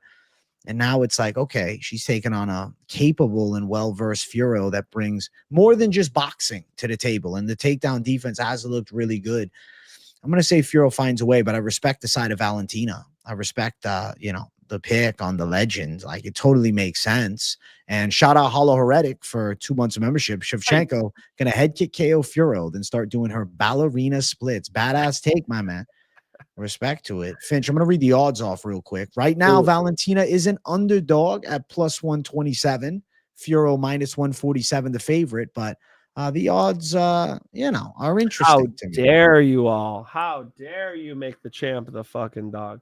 How dare you? I see it. I see what people are seeing. Manon Fiorot striking is great. She beat Rose Namajunas, one of the best female strikers ever. And she beat Erin Blanchfield, a great grappler, blue basement, John Danaher grappler. So I see what people are seeing. I just think when you mix the two together, it's different. Valentina Shevchenko presents a unique problem. She's very competitive, if not better on the feet, and then better on the ground. And so it's a matter of getting her there. The wrestling defense versus the wrestling offense. I think we got a fight on our hands. Hell of a fight, man. Tip for tat fight, a fight that I can't wait to see. I really think these ladies are going to go after it. And I feel like it's going to be a really interesting stylistic clash, man, because I'm doubtful of Shevchenko's wrestling working in this fight. And I know Fiorot from distance can strike. And I think Shevchenko a tad bit slower than she once was. And Fiorot can win those key exchanges. But we shall find out on fight day. Finch, this is the only one of the card that we've disagreed on so far. We've been seeing eye to eye on a fuckload of them, but this co-main event, definitely a hard pick to make. I mean, listen, it's understandable to go on either side. I sat on this one for a while, right? This pick, some picks, and you know it, Finch, some picks, you're in the middle of doing tape. The pick comes to you before you even feel like you're wrapped up. Yep. This fight here, I'm digging, I'm looking, I'm like, okay, what about this fight? All right, what about here? Shevchenko, how'd she look here? I'm going back watching Talia Santos and her go after it. I'm like, okay, I don't know. I'm going to say Manon Fiorot finds a way, but I respect the Shevchenko call. 100%. I respect your call. I see what you're seeing. You're making sense for sure. If Manon Fiorot can sneak a big kick upstairs, if Manon Fiorot can keep this fight in the green zone for most of the fight, yeah, she can. It's a fun fight. It's a good female fight. What I'm looking forward to is a great high-level female MMA fight. Let's go. As am I. I can't wait for it. It's a badass co-main event. But it's time for our main event. If you guys are watching, hit that like button. And if you're enjoying it, it's your first time here, subscribe. Or maybe you've been watching, but you don't want to hit subscribe. Don't be afraid. Hit the subscribe button. I promise you, you'll be grateful that you did. All right. Belal Muhammad versus Jack Della Maddalena. Mike Finch, I am picking Belal Muhammad to beat Jack Della. I'm a Jack Della fan. My heart is like, yo, Jack Della finds a way to get the knockout, but it would be too much of a reach, man. The analytical side, like you have said for years, believe in things based on evidence. What I see is Belal Muhammad has a clear path to getting this fight to the ground. And I think he could also have moments in the striking because of that takedown threat that's going to be so much there throughout the entire fight. We know Belal's got 5-round cardio. He's got wins over elite caliber guys, Sean Brady, Leon Edwards, to name a few. And then you look at Jack Della, the biggest fight of his life, took on Gilbert Burns, and he was able to beat Gilbert Burns with a broken arm, which is so fucking badass. Jack Della is a certified badass for sure, but he was giving up takedowns. And you say, oh, well, the arm broke. It's like this hearsay. Well, maybe it's because the arm broke, or maybe Burns was going to take him down anyways. He landed the perfect knee. But he also took out a Burns that's, in the twilight, had already lost to a Belal, was, slowly but surely falling out of the elite. Whereas, Belal Muhammad's like beating people first. He goes out, he fucks up Sean Brady, and Sean Brady looks amazing right now. I got to favor Belal with an elite caliber, well-rounded game over Jack Della's threat of danger. Now, I respect Jack Della. He's training with Craig Jones leading up to the fight. There's security footage of him choking Craig Jones out. Now, is that real or not? I don't know, right? That could all be games, especially with Craig Jones. He's fucking around and shit. But I think that Belal Muhammad puts a pace on Jack Della. I think he takes him to the ground for sure. And Belal said something crazy, though, Mike Finch. Belal said, I'm just going to strike with him. I think that would be a mistake. That would be a fucking mistake. I think he's just saying it. I think Belal's just talking shit. I do think he's going to mix in some wrestling. He has to. If he just strikes with Jack Della, he is putting himself at risk of getting caught, because Jack Della Maddalena can absolutely crack. Him saying that makes me like, yo, knockout prop Jack Della just for the fucking chance, for the heart. The heart needs it, man. Canelo hands, AJ. Canelo hands. Canelo hands. That's funny. I'm going to talk to Horatio and see if I can get him on my show. Maybe sometime later this week, maybe even Friday if I can, because he came up with that Canelo hands for Belal, and now Belal's running with it. Belal, do you realize you're making an army of haters by saying you have Canelo hands, bro? Just have Belal hands, dude.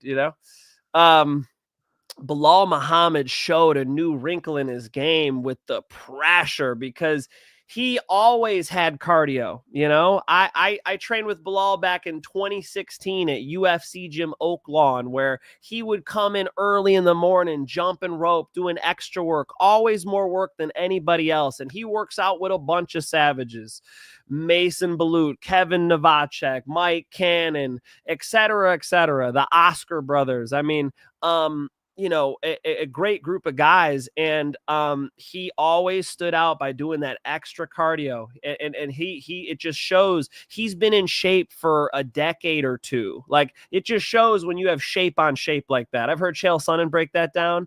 He's like, you got to get in shape before the camp, so you put shape on shape. Belal always puts shape on shape. Belal's never not been able to run a fucking 5-minute, 30-second mile. You know what I mean? You can wake him up out of bed, he's ready to go. He's not like Patty where he gets all fat, Belal Muhammad really showed, though, that when you put pressure on people and when you apply what he learned with Islam Makhachev and Khabib Nurmagomedov, when he applies that, he took over the division, man. He beat everybody all the way up. You're right. The Sean Brady performance is so impressive. But why am I hyping up Belal? Because I'm going Jack Della Maddalena in the main event. And I'm going Jack Della because I rewatched their last two fights, and I see a Belal Muhammad who gives up his back to Leon Edwards, who had trouble multiple times in the Leon fight, getting in bad positions.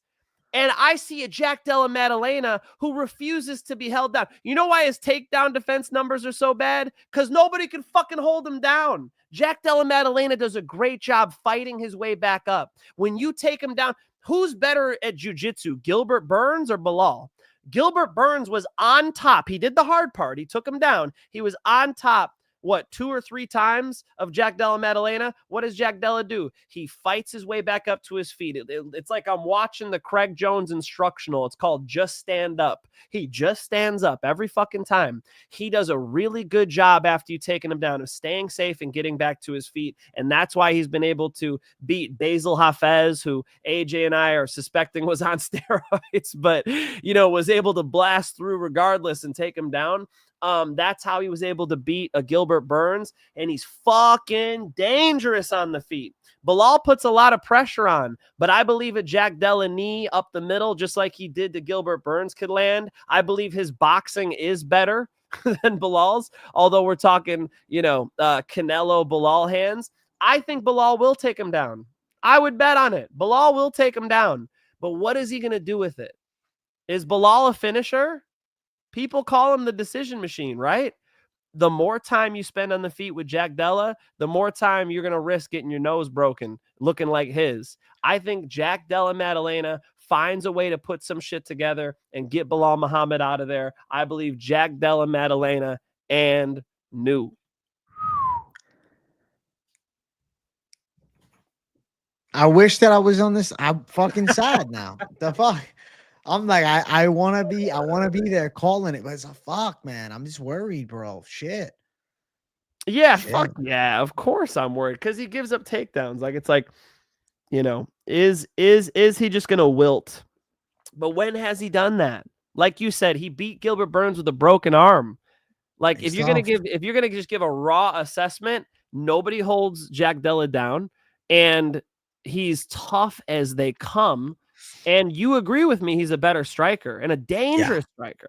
Dangerous. He's one of my favorite strikers in the UFC. Beautiful. It's like Jack Della winning is the dream, right?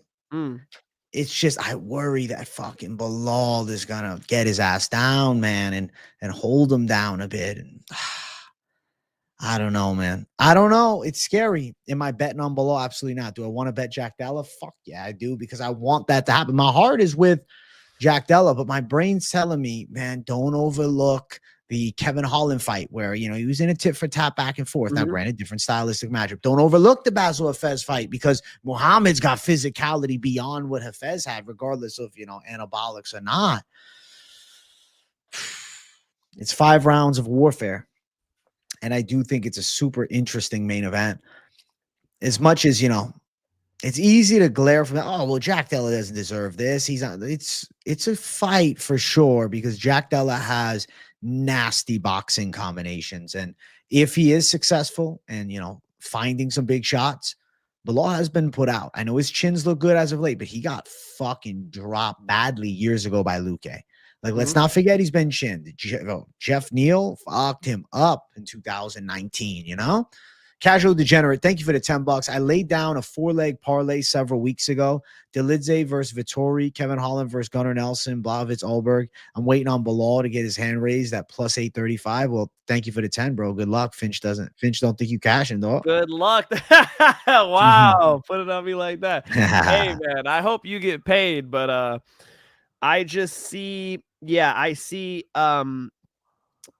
a dangerous Jack Della here. You know, when this fight was first announced, Casual Degenerate, I thought Belal. I was like, Belal got one, you know, because I was thinking, man, you know, if they gave Belal a wrestler, a Shavkat Rachmanov, you know, I'm like, okay, you know, that's tough. But they gave him a striker. I'm like, oh, man, sweet for Belal.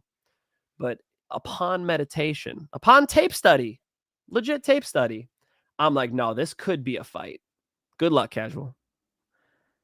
Auto D, thank you for the $2. How many times must he win for your respect, Finch? Whoa. All right. Clearly, Auto D does not watch this show, okay? Because who has been on Belal? AJ, who's shown Belal more love You were on me almost every fight, bro, that I remember us breaking down. I'm surprised. It's the first time you picked against him, right? That's why I knew this would blow your fucking mind today. It did. I knew when I was doing my tape study yesterday. I cleaned the whole house, man. I was scrubbing the showers. It was a brutal day. I was cleaning the windows. I was chim chimity, chim chimity, chim chim chiroo. I was just cleaning this place. But after I did that, I was watching those fights, and man, I just started thinking, okay, AJ, I'm gonna blow AJ's fucking mind if I flip on this fight. And I slept on it, and I still feel that way, man. I just feel like, you know, sometimes you see something and you go, man, I'll be upset at myself. Yeah. If Jack Della works his way back up to the feet, Belal shoots in, he knees him in the chest, you know, left hook, right hand, uppercut, body, head, and gets a stoppage, I'll be pissed off. I'll be like, no, I saw this. I'd be mad at myself, right? So Otto D, to earn respect, Otto, I used to mop his sweat up off the mat at UFC Gym Oaklawn, okay? I did it all the time because he'd come in and sweat a fuck ton. And then we had 6 a.m. class, so I'd come in and mop the place, okay? So ain't nobody shown Belal respect like me. I got to tell you what I'm thinking and keep it honest with you. And as AJ pointed out, I've picked Belal all the way up, okay? All the way up. It's all love. Shit, son. Respect. Finch, man, going Jack Della. To be honest, man, was not on my fucking bingo card of I know. predictions for you. Holy You shit. figured I was on Belal for sure. Oh, I was like, all right, Finch, he's going below. Like, he's going to predict he wrestles him up. When I Wow. first saw it, I'm like, Belal, easy. You know? But no, I respect it, though. I respect you surprising me. I do. I think that's badass, man. And Jack Della, listen, he's a big underdog, plus 175, below minus 205. Definitely has the heart of a fucking lion, bro. Are you going Della knockout? You think he sleeps below? Yeah, Plus Della 300. TKO. Yeah, I think Belal's going to shoot and shoot and shoot and shoot. And that Jack Della is going to get up and he's going to get up and he's going to get up. And then, you know, when this thing gets going, you know, Jack Della hasn't really shown a ton of cardio problems. A little bit. The Basil Hafez fight, he was gassing a little bit. But, you know, I think Jack Della is ready for a title shot, dude. People like he's too young. He's been through, he's seen a lot at this point. Like, I don't know how much more experience you need him to get. What is he, 28? Nah, he's ready to rock, bro. You know, he's ready for that nose to get fixed, man. He needs a war. So I think he's ready to die. I think he's going to need to be. And his striking, you know, the way Belal strikes, dude, he'll pull out with his head up, right? Like when you get him to back up, he'll pull out with his head straight up. I could just see Jack Della, boom, boom, boom, finding him on that. It's like that third or that fourth shot that can catch him. So Belal Muhammad, I think, is going to be losing his belt. All love to the team because, you know, plenty of mutual friends there. But, yeah, I think Jack Della's actually a fun matchup for Belal. Okay. Listen, chat, you better hit the damn likes, man. We got over 100, but we also got like 360 watching live. So smash the like button if you're watching. Let's run these likes like fucking madmen up in here to show the love. All it takes is one click, you know?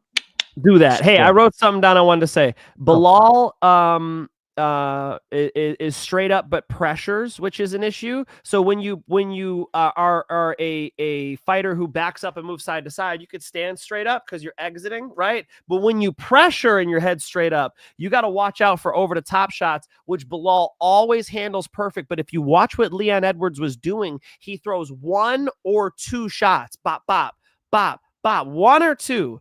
Jack Della is a combination puncher. I think it takes a combination puncher to find Belal Muhammad's beard. It's not 1, 2, it's 3, 4, boom. Then you find him on his way out. Ask Ilya Taporia how that's done. He did it against a similar striking style in Volkanovski. I think it's going to be that fourth or that fifth punch that ends up catching Belal Muhammad.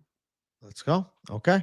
Finch, man, going Jack Della Maddalena and new. I'm going Belal and still, but we're not done just yet because it's time that we work some magic with everybody's favorite section, the parlays. All the competition that try to compete, stand back, watch the bomb drop. Parlay time. Open up your wallets and let's bet on some fierce fights. Yeah. Parlay time. The number one Canadian who's going to win is Jasudavicius Saturday night. Yeah. I got Jazz holding it down for all the ladies in the back. All right. Jazz getting it done against Jessica Andrade, using the wrestling. And I even think the striking's pretty 50-50, if not favoring Jasudavicius as well. I think Jessica Andrade's best fights are behind her. And I do believe that Jasudavicius is on her way to a title shot on home turf in Canada. First leg of the parlay. We're going Jazzy. Okay. Okay. You're going Jazzy. Who do I want to go? Waiting for the fusion, bro. Waiting for the fucking, where is it? Waiting for the fusion, dude. Becksat. I think Becksat. I want to throw a favorite in there. I'm thinking about going dog, but we'll throw a favorite in there because there's value. I was going to throw Ji Young Lee in, but I feel like there's so much value on that straight money line. Figure we don't need it. I think Becksat here could get us two confident calls. Yeah, I'm with that. I think Brad Katona and Becksat's a better fight. I think that Brad Katona's cardio being such a weapon is interesting. Them being in Canada, like you kind of scared about a bullshit decision. But I am with it. I do think it hits. Let's go. Let's go. Let's bring the thunder, bro. Badass, bro. Over 2 hours today God for you damn. and I. We just bringing talked the shit heat. for a fucking hour. Yeah, AJ's like, do you fucking even right. want to cover the last card? I'm like, yeah. You just go We off. sure did. It just happens, man. It happens, bro. It's good shit. We're having Finch, a you're good doing time. your show. I gotta actually send the people the link to your show so they can Thank find you so out. much. I will be hosting my show in just a handful of minutes. I'm going over the 5 most confident picks, and you guys can ask me whatever the fuck you want. Then I'm going to drop my lock, my parlay, my premium plays over in the premium channel. You can go check that out. DM at Mike Finch Show on Instagram. We'll get you in if you want to see my favorite bets. I also always drop a free bet every single week.